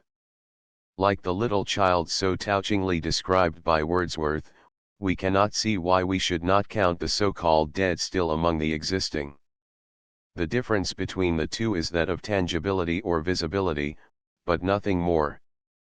The raison d'être of this elusive notion is, of course, not far to seek. Any book on anthropology or ethnology would tell you how sleep, trance, dream, hallucination, reflection in still water, etc., help to build up the spirit world in the untaught mind of primitive man. Yet it must be remembered that these origins have led to something far higher, to something of real value to our nation, and to something which is a moral force in our daily lives that may well be compared to what is efficacious in other creeds. Notice the fact that Buddhism from the moment of its introduction in the 6th century after Christ to this very day has on the whole remained the religion, so to say, of night and gloomy death, while Shintoism has always retained its firm hold on the popular mind as the cult, if I might so express it, of daylight and the living dead. From the very dawn of our history we read of patriarchs, chieftains, and national heroes deified and worshipped as so many guardian spirits of families, of clans, or of the country. Nor has this process of deification come to an end yet, even in this age of airship and submarine boat. We continue to erect shrines to men of merit. This may look very strange to you, but is not your poet Swinburne right when he sings, "Whoso takes the world's life on him and his own lays down, he, dying so, lives"? Might not these lines explain, when duly extended, the subtle feeling that lurks behind our apparently incomprehensible custom of speaking with the departed over the altar? The present deification is, like your custom of erecting monuments to men of merit, a way of making the best part of a man's career legible to the coming generations. The numberless shrines you now find scattered all over Japan are only so many chapters written in unmistakable characters of the lessons our beloved and revered heroes and good men have left us for our edification and amelioration. It is in the sunny space within the simple railing of these Shinto shrines, where the smiling presence of the patron spirit of a deified forefather or a great man is so clearly felt, that our childhood has played for tens of centuries its games of innocent joy. Monthly and yearly festivals are observed within the divine enclosure of a guardian god, when a whole community under his protection let themselves go in good-natured laughter and gleeful mirth before the favoring eyes of their divine patron. How different is this jovial feeling from that gloomy sensation with which we approach a Buddhist temple, recalling death and the misery of life from every corner of its mysterious interior. Such seriousness has never been congenial to the gay Japanese mind with its strong love of openness and light. Until death stares us right in the face, we do not care to be religious in the ordinary sense of the term. True, we say and think that we believe in death, but all the while this so-called death is nothing else than a new life in this present world of ours led in a supernatural way. For instance, when the father of a Japanese family begins a journey of any length, the raised part of his room will be made sacred to his memory during his temporary absence. His family will gather in front of it and think of him, expressing their devotion and love in words and gifts in kind. In the hundreds of thousands of families that have some one or other of their members fighting for the nation in this dreadful war with Russia, there will not be even one solitary house where the mother, wife, or sister is not practicing this simple rite of endearment for the beloved and absent member of the family. And if he die on the field, the mental attitude of the poor bereaved towards the never returning does not show any substantial difference. The temporarily departed will now be regarded as the forever departed, but not as lost or passed away. His essential self is ever present, only not visible. Daily offerings and salutations continue in exactly the same way as when he was absent for a time. Even in the mind of the modern Japanese with its extremely agnostic tendencies, there is still one corner sacred to this inherited feeling. You could sooner convince an ordinary European of the non-existence of a personal God. When it gets dusk, every bird knows whither to wing its way home. Even so with us all when the night of death spreads its dark folds over our mortal mind.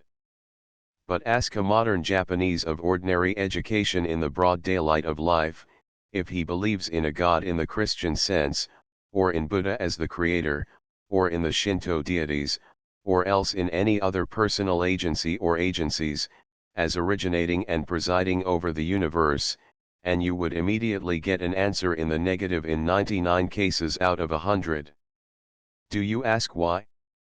First, because our school education throughout its whole course has, ever since its re-establishment 35 years ago, been altogether free from any teaching of a denominational nature.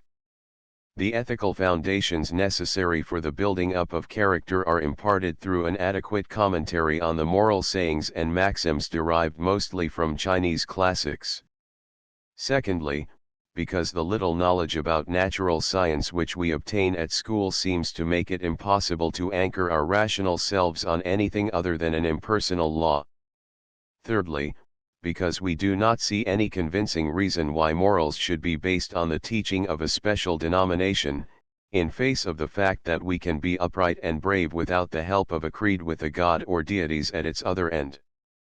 So, for the average mind of the educated Japanese, something like modern scientific agnosticism, with a strong tendency towards the materialistic monism of recent times, is just what pleases and satisfies it most. If not so definitely thought out, and if expressed with much less learned terminology, the thought among our educated classes as regards supernatural agencies has during the past 3 centuries been much the same. The Confucian warning against meddling with things supernatural, the atheistic views and hermit-like conduct of the adherents of Laoism, and the higher Buddhism, all contributed towards the consolidation of this mental attitude with a conscious or unconscious belief in the existing spirit world. Except for the philosophy which they knew how to utilize for their practical purposes, the educated felt no charm in religion. The lower form of Buddhism with its pantheon has been held as something only for the aged and the weak. For the execution of the religious rites, at funerals, or on other occasions, except in the rare instances when some families for a special reason of their own preferred the Shintoist form, we have unanimously drawn on the Buddhist priesthood, just in the same way as you go to your family doctor or attorney in case of a bodily or legal complication, knowing well that religion as we have understood it is something as much outside the pale of the layman as medicine and law. For the proper conduct of our daily life as members of society, the body of Confucian morality resting on the tripod of loyalty, filial piety, and honesty, has been the only standard which high and low have alike recognized. These ethical ideals, when embraced by that formidable warrior caste who played such an important part in feudal Japan, form the code of unwritten morality known among us as Bushido, which means the path of the samurai. This last word, which has found its way into your language, is the substantival derivative from the verb samurao, to serve, and, like its English counterpart knight, Old English knit, has raised itself from its original sense of a retainer, cp. German Knecht, to the meaning in which it is now used. To be a samurai in the true sense of the word has been the highest aspiration of a Japanese. Your term gentleman, when understood in its best sense, would convey to you an approximate idea if you added a dash of soldier blood to it. Rectitude, courage, benevolence, politeness, veracity, loyalty, and a predominating sense of honor, these are the chief colors with which a novelist in the days of yore used to paint an ideal samurai, and his list of desirable qualities was not considered complete without a well-developed body and an expression of the face that was manly but in no way brutal. No special stress was at first laid on the cultivation of thinking power and book learning. Though they were not altogether discouraged, it was thought that these accomplishments might develop other qualities detrimental to the principal character, such as sophistry or pedantry. To have good sense enough to keep his name honorable, and to act instead of talking cleverly, was the chief ambition of a samurai. But this view gradually became obscured. It lost its fearful rigidity in course of time, as the world became more and more sure of a lasting peace. Literature and music have gradually added softening touches to its somewhat brusque features. It must, however, be always remembered that the keynote of Bushido was from the very beginning an indomitable sense of honor. This was all in all to the mind of the samurai, whose sword at his side reminded him at every movement of the importance of his good name. The care with which he preserved it reached in some cases to a pathetic extreme. He preferred, for example, an instant suicide to a reputation on which doubt had been cast, however falsely. The very custom of seppuku, better known as harakiri, a form of suicide not known in early Japan 17, is an outcome of this love of an unstained name, originating, in my opinion, in the metaphorical use of the word hara, abdomen, which was the supposed organ for the begetting of ideas.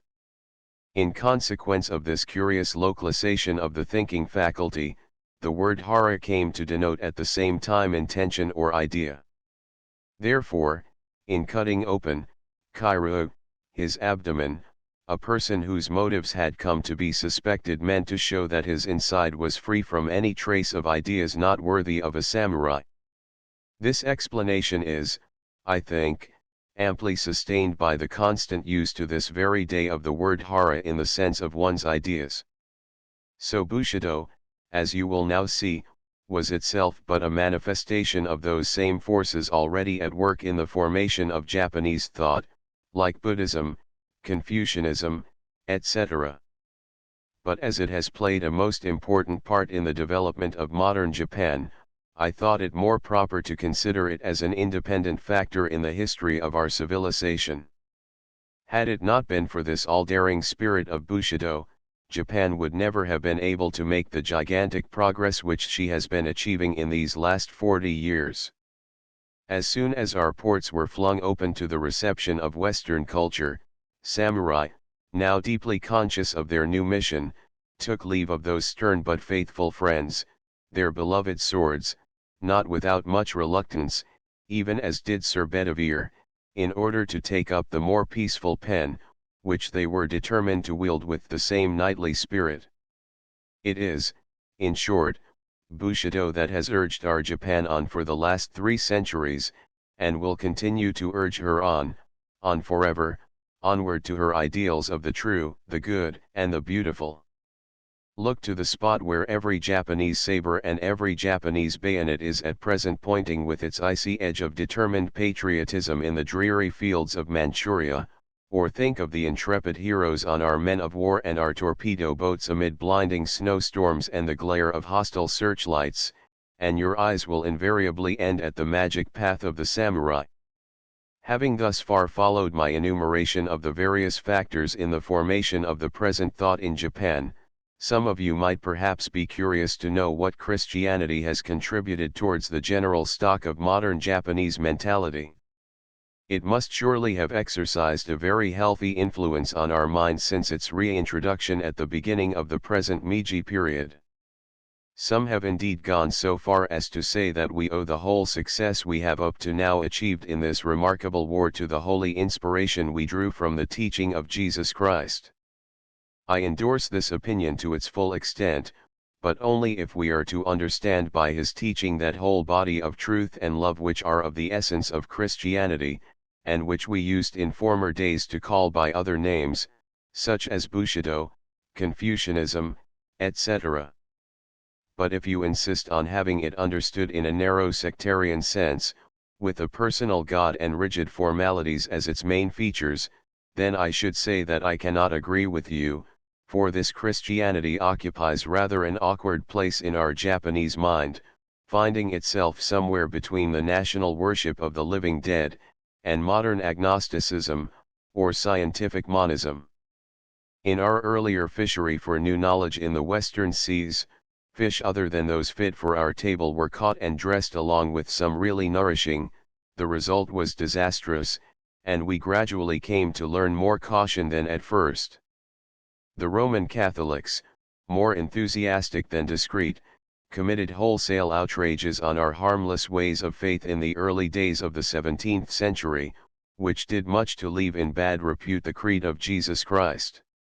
And since the prohibition against Christianity was removed, many a missionary has been so particular about the plate in which the truth is served as to make us doubt, with reason, if that be the spirit of the immortal teacher. The truth and poetry that breathe in your Gospels have been too often paraphrased in the senseless prose of mere formalism. Otherwise Christianity would have rendered us better help in our eternal march towards the ideal emancipation. There remains still one highly important thing to be considered as a formative element of the Japanese spirit. I mean the landscape and the physical aspects of Japan in general. It is well known that an intimate connection exists between the mind and the nature which surrounds it. A moment's consideration of the development of Hellenic sculpture and of the Greek climate, or of the Teutonic mythology and the physical condition of Northern Europe, will bring conviction on that point. Is not the effect of the blue sky on Italian painting, and the influence of the dusky heaven on the pictorial art of the Netherlands, clearly traceable in the productions of the old masters? A study of London psychology at the present moment will never be complete without special chapters on your open spaces and your fogs. In order to convey anything like an adequate idea of the physical aspects of Japan from the geographical and meteorological points of view, it would be necessary to furnish a detailed account of the country, with a long list of statistical tables and the ample help of lantern slides. But on this occasion I must be content with naming some of the typical features of our surroundings. Japan, as you know, is a long and narrow series of islands, stretching from frigid Kamchatka in the north to half-tropical Formosa in the south. The whole country is mountainous, with comparatively little flat land, and is perforated with a great number of volcanoes, the active ones alone numbering above 50 at present. With this is connected the annoying frequency of earthquakes, and the agreeable abundance of thermal springs, two phenomena that cannot remain without effect on the people's character. There are two other natural agencies to be mentioned in this connection.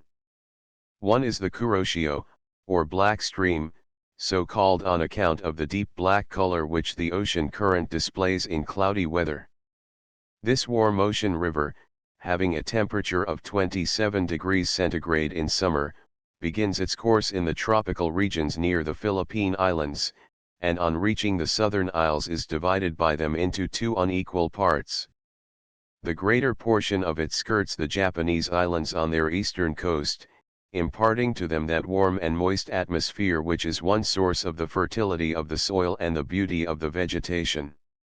The effect of the Kuroshio upon the climate and productions of the lands along which it flows may be fairly compared with that of the Gulf Stream in the Atlantic Ocean, which in situation, direction, and volume it resembles. To this most noticeable cause of the climatic condition of the Japanese islands must be added another agency closely related to it in its effect. Our archipelago lies in the region of the northeast monsoon, which affects in a marked degree the climate of all those parts over which the winds blow. Although the same monsoon blows over the eastern countries of the Asiatic continent, the insular character of Japan, and the proximity of the above-mentioned warm current on both sides of the islands, give to the winds which prevail a character they do not possess on the continent. Although the effect of the chill and frost of the northern part of Japan, with its heavy snowfall and covered sky, cannot be without its depressing influence on human nature in that part of the island, this has not played any serious role in the formation of the Japanese character as a whole. It is only at a rather recent date that the northern provinces began to contribute their share to the general progress of the country. This can very easily be explained by the gradual advance of Japanese civilization from the southwest to the northeast. Until comparatively lately the colder region of Japan north of the 37th degree of latitude has remained very nearly inactive in our history. It is almost exclusively in the more sunny south, extending down to the 31st degree, that the main activity of the Japanese mind and hand has been shown.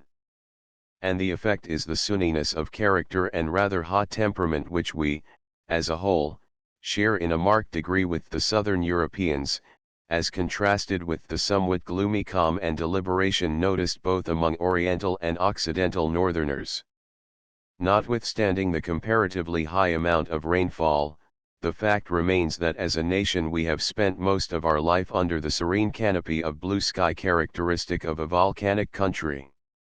Mountains, graceful rather than sublime, and fertile plains with rich verdure, its beauties changing slowly from the white blossoms of spring to the crimson leaves of autumn, have afforded us many welcome sights to rest our eyes upon, while the azure stretch of water, broken agreeably by scattered isles, washes today as it did in the days of the gods the white shore, rendered conspicuous by the everlasting green of the pine trees, which skirts the land of the rising sun. The winter, though it begins its dreary course with a short period of warm days known as the Little Spring, is of course not without its bleak mornings with cutting winds and icy wreaths. But the fact that even as far north as Tokyo no elaborate system of warming rooms is at all developed, and that the occasional falling of snow is hailed even by aged men of letters, and still more by the numerous poetasters, as a fit occasion for a pedestrian excursion to some neighboring localities for a better appreciation of the silvery world, serves to show how mild the cold is in South Japan. A people on whom the surrounding nature always smiles so indulgently can be little expected to be driven to turn their thoughts in the direction of their own self, and thus to develop such a strong sense of individuality as characterizes the rigid northerners, nor are the nations panting under a scorching sun likely to share our friendly feelings towards nature, for with them Father Sun is too rigorous to allow a peaceful enjoyment of his works. All through the 4 seasons, which are almost too varied even for a Thompson's pen, eventful with the constant calls of one after another of our flowery visitors, beginning with the noble plum that peeps with its tiny yellowish white eyes from under the spotless repose of fleecy snow, and ending in the gay variety of the chrysanthemum. We have too many allurements from outside not to leap into the widespread arms of Mother Nature and dream away our simple, our contented life in her lap. True, there also are in Japan many instances of broken hearts seeking their final rest under the green turf of an untimely grave, or else in the grey mantle of the Buddhist monkhood. But in them, again, we see the characteristic determination and action of a Japanese at work. To indulge in Hamlet-like musing, deep in the grand doubt and sublime melancholy of the never-slumbering question to be, or not to be, is something, so to say, too damp to occur in the sunny thought of our open-air life. If asked to name the most conspicuous of those physical phenomena which have exercised so great an influence on our mind, no Japanese will hesitate to mention our most beloved Fuji no Yama. This is the highest and the most beautiful of all the great mountains in the main group of the Japanese islands. Gracefully conical in shape, lifting its snow-clad head against a serene background 12,365 feet above the sea, it has from the earliest time been the object of unceasing admiration for the surrounding 13 provinces, and where it stands out of the reach of the naked eye, winged words from the poet's lyre, and flying leaves from the artist's brush, have carried its never-tiring praise to all the nooks and corners of the land of the gods. Here is one of the earliest odes to Fuji-yama, contained in a collection of lyrical poems called Manyoshu, or Myriad Leaves, by Prince Maro, died AD 757, somewhere in the first half of the 8th century there on the border, where the land of Kahi doth touch the frontier of Suraga's land, a beauteous province stretched on either hand, see Fuji-yama rear his head on high. The clouds of heaven in reverent wonder pause, nor may the birds those giddy heights essay, where melt thy snows amid thy fires away, or thy fierce fires lie quenched beneath thy snows. What name might fitly tell, what accents sing, thy awful, godlike grandeur? 'Tis thy breast that holdeth Narasaha's flood at rest, thy side whence Fujikaha's waters spring. Great Fuji-yama, towering to the sky. A treasure art thou given to mortal man, a god protector, watching o'er Japan, on thee forever let me feast mine eye. This now extinct volcano, besides inspiring poetical efforts, has been an inexhaustible subject for our pictorial art. It is enough to mention the famous sets of color prints, representing the 36 or the 100 aspects of the favorite mountain, by Hiroshige, Hokusai, etc. The groups of rural pilgrims that annually swarm from all parts of Japan during the 2 hottest months of the year to pay their pious visit to the holy Mount Fuji, return to their respective villages deeply inspired with a feeling of reverence and of love for the wonders and beauty of the remarkable dawn they witnessed from its summit. There is many another towering mountain with its set of pilgrims, but none can vie with Fuji-yama for majestic grace. More beautiful than sublime, more serene than imposing, it has been from time immemorial a silent influence on the Japanese character. Who would deny that it has reflected in its serenity and grace as seen on a bright day all the ideals of the Japanese mind? Another favorite emblem of our spirit is the cherry blossom. The cherry tree, which we cultivate, not for its fruit, but for the annual tribute of a branchful of its flowers, has done much, especially in the development of the gay side of our character. Its blossoms are void of that sweet depth of scent your rose possesses, or the calm repose that characterizes China's emblematic peony. A sunny gaiety and a readiness to scatter their heart-shaped petals with a samurai's indifference to death are what make them so dear to our simple and determined view of life.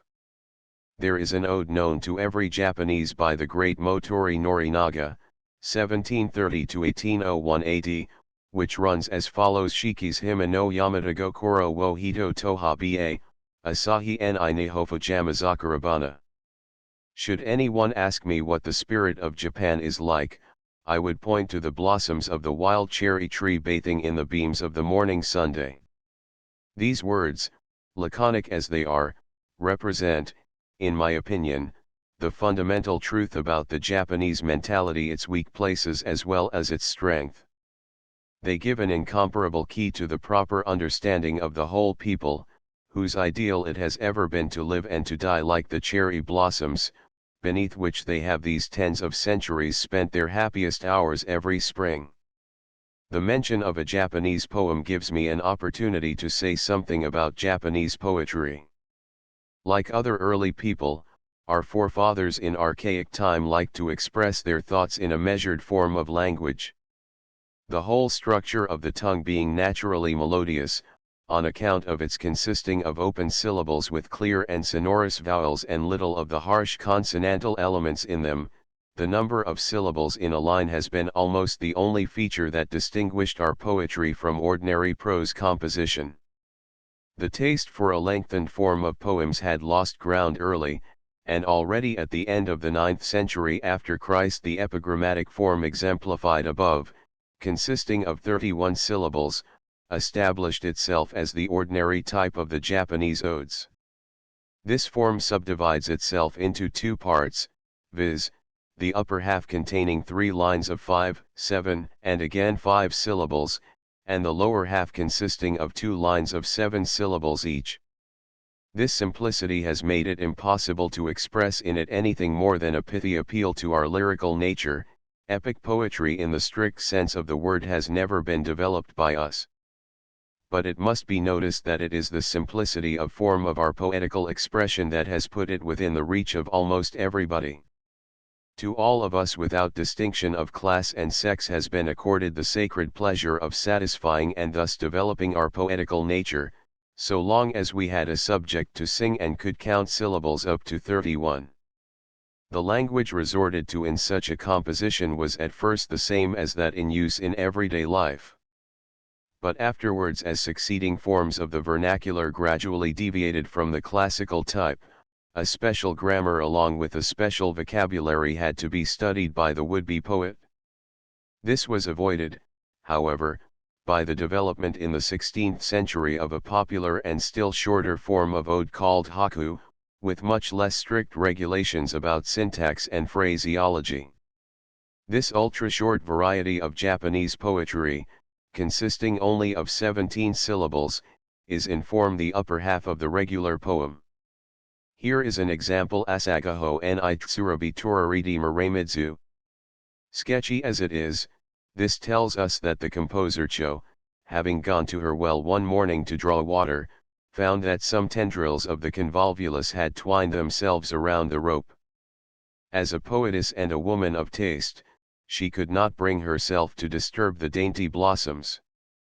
So, leaving her own well to the convolvuli, she went and begged water of a neighbor, a pretty little vignette, surely, and expressed in 5 words. This new movement, which owes its real development to a remarkable man called Basho, 1644–1649, a mystic of the Zen sect to the tip of his fingers, had an aim that was strictly practical. He wished to turn men's lives and thoughts in a better and a higher direction, and he employed one branch of art, namely poetry, as the vehicle for the ethical influence to whose exercise he devoted his life. The very word poetry, or haikai, came in his mouth to stand for morality. Did any of his followers transgress the code of poverty, simplicity, humility, long-suffering, he would rebuke the offender with a "this is not poetry," meaning this is not right. His knowledge of nature and his sympathy with nature were at least as intimate as Wordsworth's, and his sympathy with all sorts and conditions of men was far more intimate, for he never isolated himself from his kind, but lived cheerfully in the world. 18 Now, this form of popular literature, by virtue of its accessibility even to the poorest amateurs from the lowest ranks of the people, was markedly instrumental, as the now classical form of poetry had been during the Middle Ages, in the cultivation of taste and good manners among all classes of the Japanese nation. Even among the rickshaw men of today you find many such humble poets, taking snapshots as they run along the stony path of their miserable life.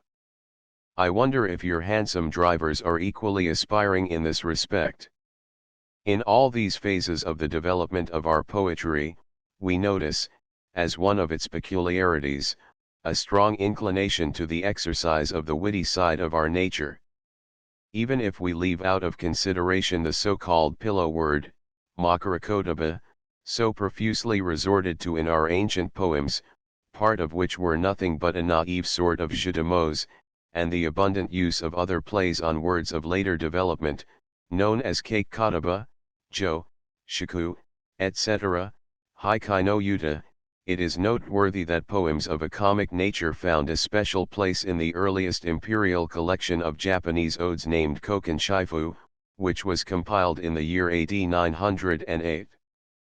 This species has flourished ever since under the name of kyoka, and also gave rise to a shortened form in 17 syllables, called haikai no haku. When in the hand of Basho, this latter form developed itself into something higher and more serious, the witty and satirical senryu, also in 17 syllables, came to take its place. One thing to be specially noted in this connection is the introduction from China of the idea of poetic tournaments, the beauty of which consisted in the offhand and quick composition of one long series of odes by several persons sitting together, each supplying in turn either the upper half or the lower half as the case might be, the two in combination giving a poetical sense. This usage of capping verses known as renga came to be very popular, from the court downward, as early as the 13th century. After a while the same practice was applied to comic poetry, thus producing the so-called haikai no renga, or comic-linked verses. This coupling of verses gave plenty of occasion for sharpening one's wit as well as one's skill in extemporizing. It is to a later attempt to express all these subtleties in the upper half of the poem composed by one person that the present koku owed its origin. You can easily imagine the effect such an exercise produced on the popular mind. Besides the moral good which this literary pursuit has brought to the populace, it has given a fresh opportunity for the cultivation of our habit of attaching sense to apparently meaningless groups of phenomena, and our fondness of laconic utterance and symbolic representation, not to say anything about our love of nature and simplicity. All this tends in my view to show that we Japanese have a strong liking for wit in the wider sense of the word. We try to solve a question, not by that slower but surer way of calm deliberation and untiring labor like the cool-headed Germans, but by an incandescent flash of inspiration like the hot-blooded Frenchman. This fact is singularly preserved in the earlier sense of the now sacred word Yamato Damashi, which had not its present meaning, viz., the spirit of Japan in the most elevated sense of that term, but signified the wit of the Japanese as contrasted with the learning of the Chinese, Wakan as opposed to Kansai. The word tamashi, which now expresses the idea of spirit, corresponds in the compound in question to the French esprit in such combinations as homme d'esprit or jeu d'esprit. Turning now to the consideration of other sets of phenomena, as an illustration of the Japanese character, let me tell you something about the tea ceremony and kindred rites. To begin with the chanoi, or chanoyu, or tea meeting, this much spoken of art originated among the Buddhist priests, who learned to appreciate the beverage from the Chinese. Indeed, the tea plant itself was first introduced into Japan along with the name cha, Chinese cha, from the Celestial Empire, in the 10th century after Christ. During the following centuries its cultivation and the preparation of the drink was monopolized by the priesthood, if we accept the cases of a few well-to-do men of letters. This fact is gathered from the frequent mention of teacups offered to the emperor on the occasion of an imperial visit to a Buddhist monastery. During all this time a sense of something precious and aristocratic was attached to this aromatic beverage, which had been regarded as a kind of rare drug of strange virtue in raising depressed spirits, and even of curing certain diseases. This high appreciation of the drink, as well as the need of ceremony in offering it to exalted personages, gradually developed in the hands of monks with plenty of leisure and a good knowledge of the high praise accorded to its virtues by the Chinese savants, into a very complicated rite as to the way of serving, and of being served with, a cup of tea. A print representing a man clad as a Buddhist priest in the act of selling the beverage in the street at a penny a cup is preserved from a date as early as the 14th century, showing that the drink had then come to find customers even among the common people. But the ceremony of chanoi, as such, never made its way among them until many centuries after. It was at first fostered and elaborated only among the aristocracy. Already in the 15th century, when the luxury and extravagance of the Ashikaga shogunate reached its zenith in the person of Yoshimasa, 1435–1490, the tea ceremony was one of the favorite pastimes of the highest classes. Yoshimasa himself was a great patron and connoisseur of the complicated rite, as well as of other branches of art, such as landscape gardening and the arrangement of flowers. There are two different phases of the tea ceremony, the regular course and the simplified course, known among us as the great tea and the small tea.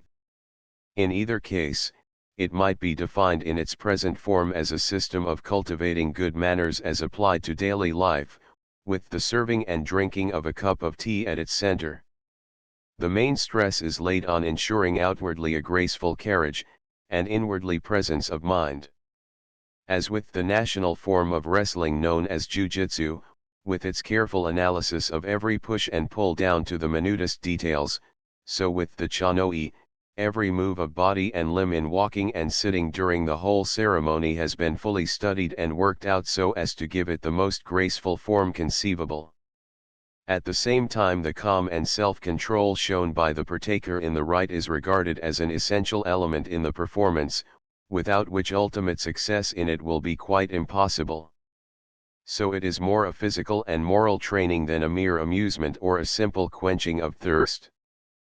But this original sense has not always been kept in view even by the so-called masters of the tea ceremony, who, like your dancing masters, are generally considered to be the men to teach us social etiquette. Thus, diverted from its original idea, the chanoi is generally found to degenerate into a body of conventional and meaningless formalities, which, even in its most abbreviated form as the small tea, is something very tiresome, if not worse.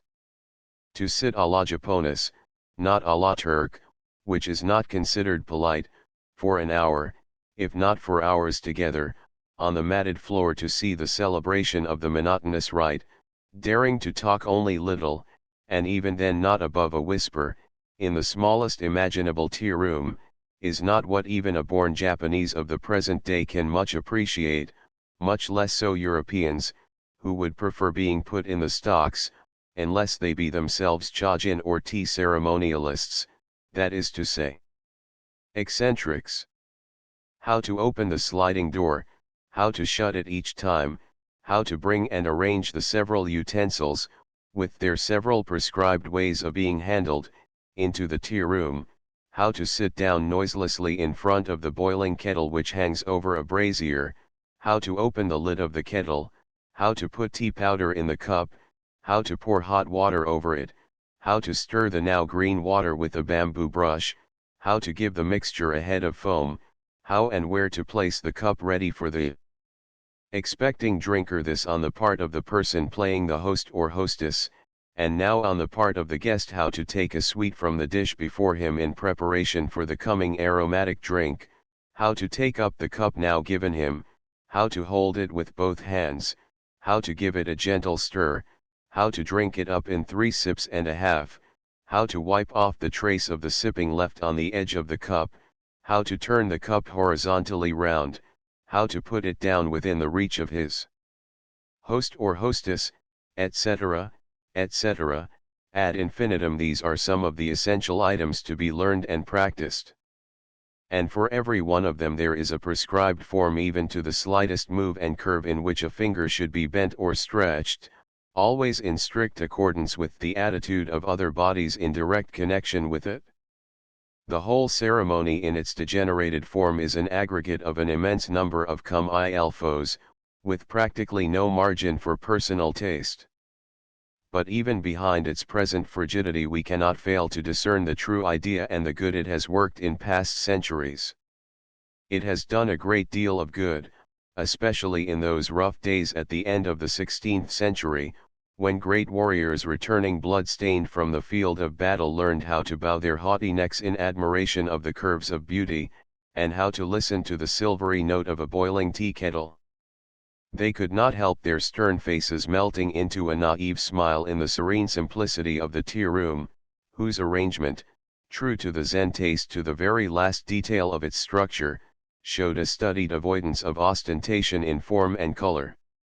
To this day it is always this Zen taste that rules supreme in the decoration of a Japanese house. Visit a Japanese gentleman whose taste is not yet badly influenced by the Western love of show and symmetry in his dwelling. You will find the room and the whole arrangement free from anything of an ostentatious nature. The color of the walls and sliding doors will be very subdued, but not on that account gloomy. In the niche you will see one or a single set of keikomono, or pictures, at the foot of which, just in the middle of the slightly raised floor of the niche, we put some object of decoration, a sculpture, a vase with flowers, etc. These are both carefully changed in accordance with the season, or else in harmony with the ruling idea of the day, when the room is decorated in celebration of some event or guest. This rule applies to the other objects connected with the room: utensils, cushions, screens, etc. The European way of arranging a room is, generally speaking, rather revolting to our taste. We take care not to show anything but what is absolutely necessary to make a room look agreeable, keeping all other things behind the scenes. Thus we secure to every object of art that we allow in our presence a fair opportunity of being appreciated. This is not usually the case in a European dwelling. I have very often felt less crowded in a museum or in a bazaar than in your drawing rooms. You know so well how to expose to view what you have, I have frequently had occasion to say to myself, but you have still much to learn from us how to hide, for exposition is, after all, a very poor means of showing. To return to the main point, we owe to the chanoi much of the present standard of our taste, which is, in its turn, nothing more than the Zen ways of looking at things as applied to everyday life. This is no wonder, when we remember that it was in the tasteful hands of the Zen priests that the whole ceremony reached its perfection. Indeed, the word cha is a term which conveys to this day the main features of the contemplative sect to our mind. In connection with the tea ceremony, there are some sister arts which have been equally effective in the proper cultivation of our taste. Landscape gardening, in which our object is to make an idealized copy of some natural scene, is an art that has been loved and practiced among us for more than 1,000 years, although it was not indigenous like most things Japanese. This practice of painting with tree and stone soon gave rise to another art, the miniature reproduction of a favorite natural scene on a piece of board, and this is the forerunner of the later Bankei, or the tray landscape, and its sister bonsai, or the art of symbolizing an abstract idea, such as courage, majesty, etc., by means of the growth of a dwarf tree. The same love that we feel for a symbolic representation is also to be traced in the arrangement of flowers. The practice of preserving cut branches, generally of flowering trees, in a vase filled with water is often mentioned in our classical literature. But it was first in the 16th century that it assumed its present aspect, when, in conjunction with the chanoi, it found a great patron in that most influential dilettante shogun Yoshimasa. Already in his time there were a great many principles to be learned concerning the way to give the longest life and the most graceful form to the branches put in a vase, besides investing the whole composition with a symbolic meaning. Up to this day we look upon this art as very helpful for the cultivation of taste among the fair sex, who receive long courses of instruction by the generally aged masters of floral arrangement, who, along with their teaching in the treatment of plants, know how to instill ethics in their young pupils, taking the finished vase of flowers as the subject of conversation. The masters of the tea ceremony are also well versed in arranging flowers in that simple manner which is yet full of meaning called chabana, or the Zen type of floral art. You see how much all these arts have contributed to the production of our taste, whose ideals are the dislike of loudness and love of symbolic representation, with a delicate feeling for the beauty of line as seen in things moving or at rest. This last quality must have been immensely augmented by the linear character of our drawing, and also by the great importance we are accustomed to attach to the shape and the strokes of the characters when we are learning to write. All these qualities you will see exemplified in any Japanese work of art from a large picture down to a tiny wooden carving. Take up a girl's silk dress and examine it carefully, and note how the lining is dyed and embroidered with as great, if not greater care, in order to make it harmonious in color and design with the visible surface and add some exquisite meaning. Do not forget to look at the back when you come across a lacquered box, for it is not only the surface that receives our careful attention. And above all, you must always keep in mind that our artists think it a duty to be suggestive rather than explicit, and to leave something of their meaning to be divined by those who contemplate their works. The time is now come to conclude my essay at an exposition of the Japanese spirit. I think I have given you occasion to see something of both the strong and the weak sides of my countrymen, for it is just where our favorable qualities lie that you will also find the corresponding weaknesses. The usual charges brought against us, that we are precocious, unpractical, frivolous, fickle, etc., are not worthy of serious attention, because they are all of them easily explained as but the attendant phenomena of the transitory age from which we are just emerging. Even the more sound accusation of our want of originality must be reconsidered in face of so many facts to the contrary, facts which show us to be at least in small things very original, almost in the French sense of that word. That we have always been ready to borrow hints from other countries is in a great measure to be explained by the consideration that we had from the very beginning the disadvantage and the advantage of having as neighbors nations with a great start in the race course of civilization. The cause of our being small in great things, while great in small things, can be partly found in the financial conditions of the country and in the non-individual nature of the culture we have received. These delicate questions will have to be raised again some centuries hence, when a healthy admixture of the European civilization has been tried, a civilization the effect of which has been, on the whole, so beneficial to our development, that we feel it a most agreeable duty gratefully to acknowledge our immense obligation to the nations of the West. Footnotes: 1. The Soul of a People. 2. Professor T. Inuya's little pamphlet, published first in French, entitled Sur le développement des idées philosophiques au Japon avant l'introduction de la civilisation européenne, will give you some idea of our philosophic systems. For a serious perusal, its German translation, annotated and amplified, by Dr. A. Gramatzky, Kurzübersicht über die Entwicklung der philosophischen Ideen in Japan, Berlin, 1897, is to be preferred. 3. Professor Milne, Transactions of the Asiatic Society of Japan, Volume 8. p. 82. 4. Transactions of the Asiatic Society of Japan, Volume XXV. 5. Memoirs of the Literary Department of the University of Tokyo, Volume I6. Die Körperlichen Eigenschaften der Japaner, Volumes XXVIII and XXXII. Of Mitteilungender Gesellschaft für die Natur und die Völkerkunde Ostasiens. 7 C.P. Bramson's Japanese Chronological Tables. 8 Legs The Religion of China, p. 137. 9 C.P. Rhys David's Buddhism, p. 144. 10 C.P. T. Hage's Note on Japanese Schools of Philosophy. TASJ, Volume XX. PTIP 134. 11 Faber's Doctrines of Confucius, p. 33. 12 C.P. Dr. P. Karas's Lao Tzu Tao Te King. 13 C.P. Sacred Books of the East, Volume XXIX. 14 C.P. Sacred Books of the East, Volume XXIX. 15 E.J. Eitel's Handbook of Chinese Buddhism, p. 49. 16 4 years later the first temple of this school was opened in Hakata under the patronship of the Emperor Go-Toba.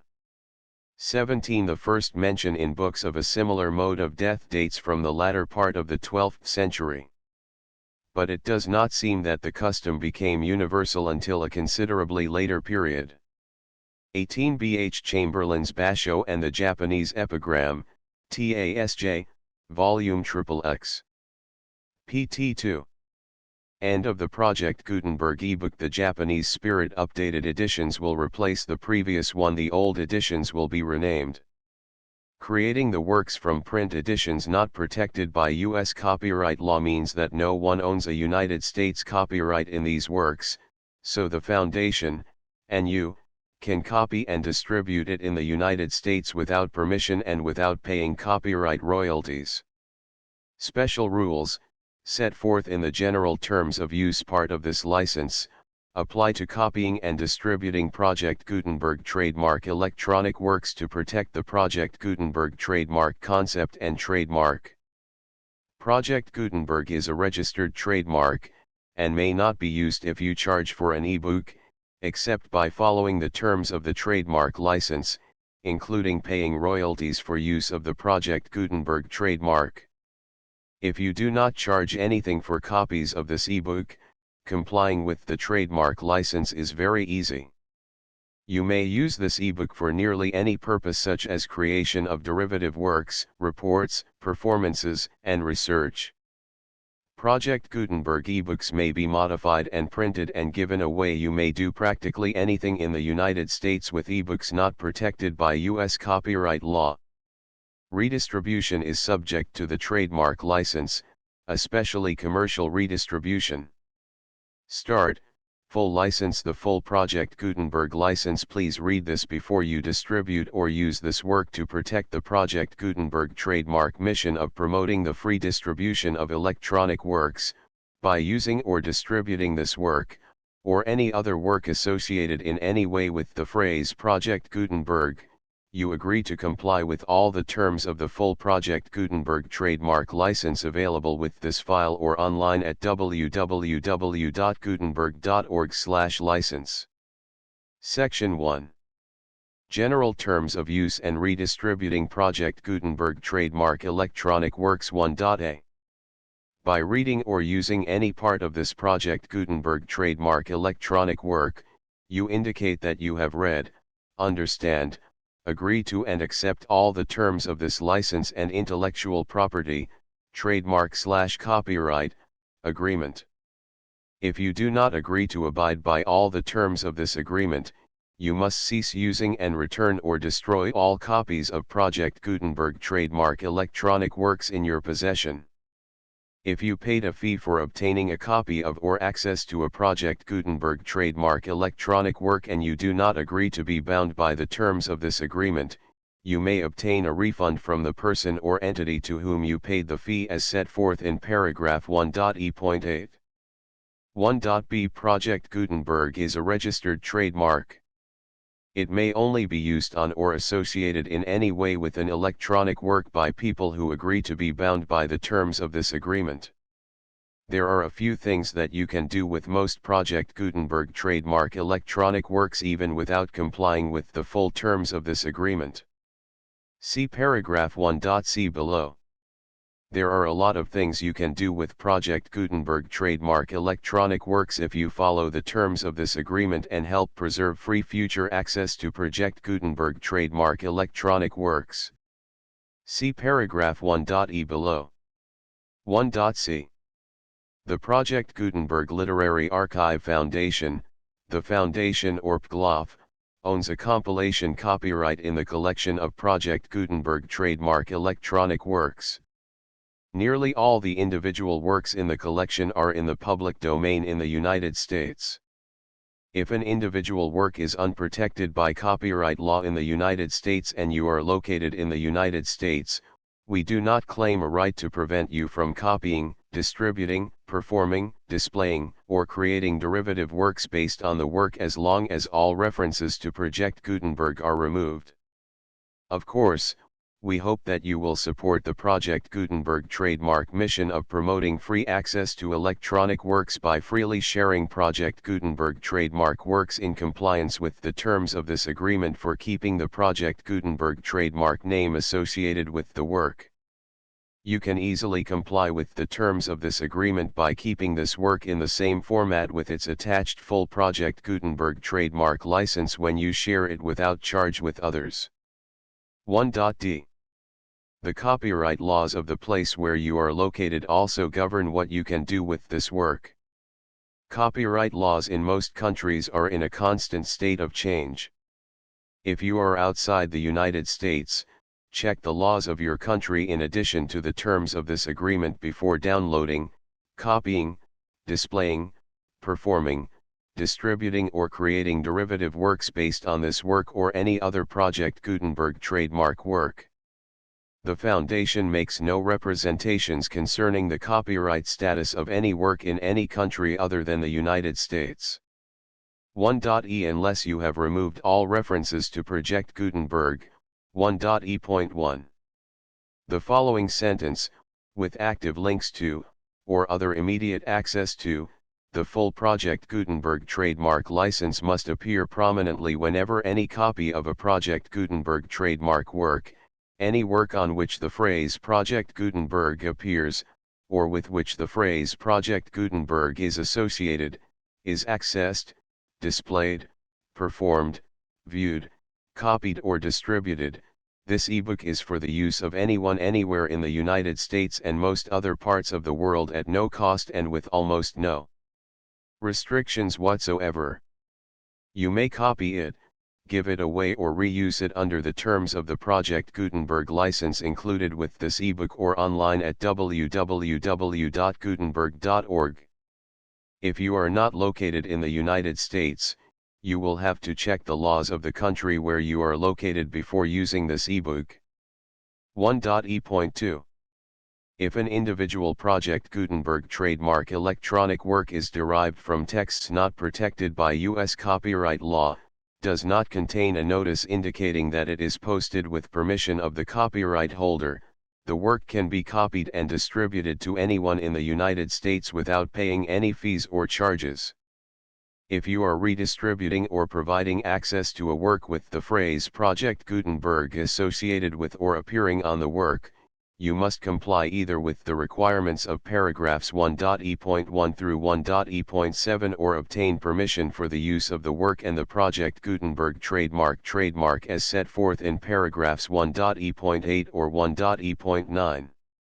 1.e.3. If an individual Project Gutenberg trademark electronic work is posted with the permission of the copyright holder, your use and distribution must comply with both paragraphs 1.e.1 through 1.e.7 and any additional terms imposed by the copyright holder.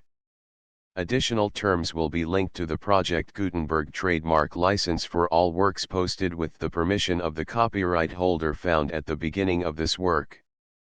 1.e.4.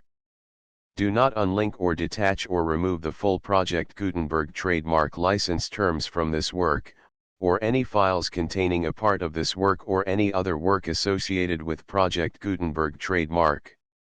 1.e.5.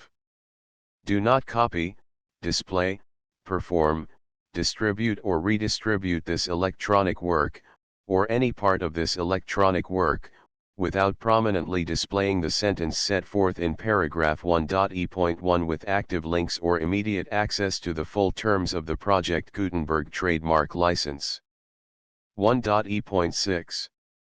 You may convert to and distribute this work in any binary, compressed, marked up, non-proprietary or proprietary form, including any word processing or hypertext form.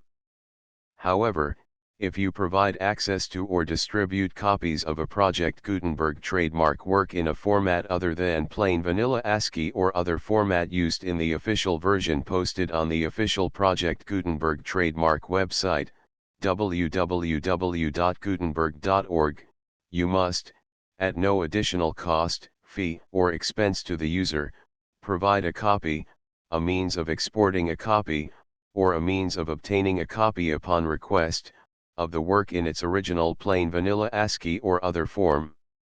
Any alternate format must include the full Project Gutenberg trademark license as specified in paragraph 1.e.1. 1.e.7.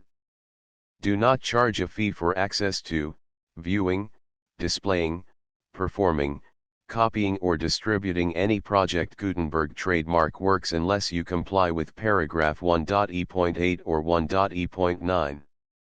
1.e.8.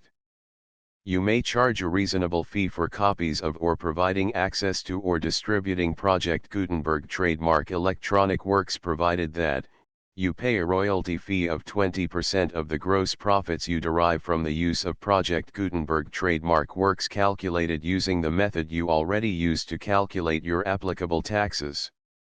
The fee is owed to the owner of the Project Gutenberg trademark, but he has agreed to donate royalties under this paragraph to the Project Gutenberg Literary Archive Foundation. Royalty payments must be paid within 60 days following each date on which you prepare, or are legally required to prepare, your periodic tax returns. Royalty payments should be clearly marked as such and sent to the Project Gutenberg Literary Archive Foundation at the address specified in Section 4, Information about donations to the Project Gutenberg Literary Archive Foundation. You provide a full refund of any money paid by a user who notifies you in writing, or by email, within 30 days of receipt that he does not agree to the terms of the full Project Gutenberg trademark license. You must require such a user to return or destroy all copies of the works possessed in a physical medium and discontinue all use of and all access to other copies of Project Gutenberg trademark works. You provide, in accordance with paragraph 1.f.3, a full refund of any money paid for a work or a replacement copy, if a defect in the electronic work is discovered and reported to you within 90 days of receipt of the work. You comply with all other terms of this agreement for free distribution of Project Gutenberg trademark works. 1.e.9. If you wish to charge a fee or distribute a Project Gutenberg trademark electronic work or group of works on different terms than are set forth in this agreement, you must obtain permission in writing from the Project Gutenberg Literary Archive Foundation, the manager of the Project Gutenberg trademark. Contact the Foundation as set forth in Section 3 below. 1.f.1.f.1. Project Gutenberg volunteers and employees expend considerable effort to identify, do copyright research on, transcribe and proofread works not protected by U.S. copyright law in creating the Project Gutenberg trademark collection. Despite these efforts, Project Gutenberg trademark electronic works, and the medium on which they may be stored, may contain defects, such as, but not limited to, incomplete, inaccurate or corrupt data, transcription errors, a copyright or other intellectual property infringement, a defective or damaged disk or other medium, a computer virus, or computer codes that damage or cannot be read by your equipment. 1.f.2. Limited warranty, disclaimer of damages, except for the right of replacement or refund described in paragraph 1.f.3, the Project Gutenberg Literary Archive Foundation, the owner of the Project Gutenberg trademark, and any other party distributing a Project Gutenberg trademark electronic work under this agreement, disclaim all liability to you for damages, costs, and expenses, including legal fees. You agree that you have no remedies for negligence, strict liability, breach of warranty or breach of contract except those provided in paragraph 1.f.3. You agree that the foundation, the trademark owner, and any distributor under this agreement will not be liable to you for actual, direct, indirect, consequential, punitive, or incidental damages even if you give notice of the possibility of such damage. 1.f.3. Limited right of replacement or refund. If you discover a defect in this electronic work within 90 days of receiving it, you can receive a refund of the money, if any, you paid for it by sending a written explanation to the person you received the work from. If you received the work on a physical medium, you must return the medium with your written explanation. The person or entity that provided you with the defective work may elect to provide a replacement copy in lieu of a refund. If you received the work electronically, the person or entity providing it to you may choose to give you a second opportunity to receive the work electronically in lieu of a refund. If the second copy is also defective, you may demand a refund in writing without further opportunities to fix the problem. 1.f.4. Except for the limited right of replacement or refund set forth in paragraph 1.f.3, this work is provided to you as is, with no other warranties of any kind, express or implied, including but not limited to warranties of merchantability or fitness for any purpose. 1.f.5. Some states do not allow disclaimers of certain implied warranties or the exclusion or limitation of certain types of damages. If any disclaimer or limitation set forth in this agreement violates the law of the state applicable to this agreement, the agreement shall be interpreted to make the maximum disclaimer or limitation permitted by the applicable state law. The invalidity or unenforceability of any provision of this agreement shall not void the remaining provisions. 1.f.6. Indemnity. You agree to indemnify and hold the foundation, the trademark owner, any agent or employee of the foundation, anyone providing copies of Project Gutenberg trademark electronic works in accordance with this agreement, and any volunteers associated with the production, promotion, and distribution of Project Gutenberg trademark electronic works, harmless from all liability, costs, and expenses, including legal fees, that arise directly or indirectly from any of the following which you do or cause to occur. A. Distribution of this or any Project Gutenberg trademark work. B. Alteration, modification, or additions or deletions to any Project Gutenberg trademark work, and C. Any defect you cause. Section 2. Information about the mission of Project Gutenberg trademark. Project Gutenberg trademark is synonymous with the free distribution of electronic works in formats readable by the widest variety of computers including obsolete, old, middle-aged, and new computers. It exists because of the efforts of hundreds of volunteers and donations from people in all walks of life. Volunteers and financial support to provide volunteers with the assistance they need are critical to reaching Project Gutenberg trademark's goals and ensuring that the Project Gutenberg trademark collection will remain freely available for generations to come. In 2001, the Project Gutenberg Literary Archive Foundation was created to provide a secure and permanent future for Project Gutenberg trademark and future generations. To learn more about the Project Gutenberg Literary Archive Foundation and how your efforts and donations can help, see sections 3 and 4 and the Foundation information page at www.gutenberg.org. Section 3. Information about the Project Gutenberg Literary Archive Foundation. The Project Gutenberg Literary Archive Foundation is a non-profit 501(c)(3) educational corporation organized under the laws of the state of Mississippi and granted tax-exempt status by the Internal Revenue Service. The Foundation's IN or Federal Tax Identification Number is 64-6221541. Contributions to the Project Gutenberg Literary Archive Foundation are tax-deductible to the full extent permitted by U.S. federal laws and your state's laws. The Foundation's business office is located at 809 North 1500 West, Salt Lake City, Utah 841-16801-596-1887. Email contact links and up-to-date contact information can be found at the Foundation's website and official page at www.gutenberg.org/contact section 4. Information about donations to the Project Gutenberg Literary Archive Foundation. Project Gutenberg trademark depends upon and cannot survive without widespread public support and donations to carry out its mission of increasing the number of public domain and licensed works that can be freely distributed in machine-readable form accessible by the widest array of equipment including outdated equipment. Many small donations, $1 to $5,000, are particularly important to maintaining tax-exempt status with the IRS. The Foundation is committed to complying with the laws regulating charities and charitable donations in all 50 states of the United States. Compliance requirements are not uniform and it takes a considerable effort, much paperwork, and many fees to meet and keep up with these requirements. We do not solicit donations in locations where we have not received written confirmation of compliance.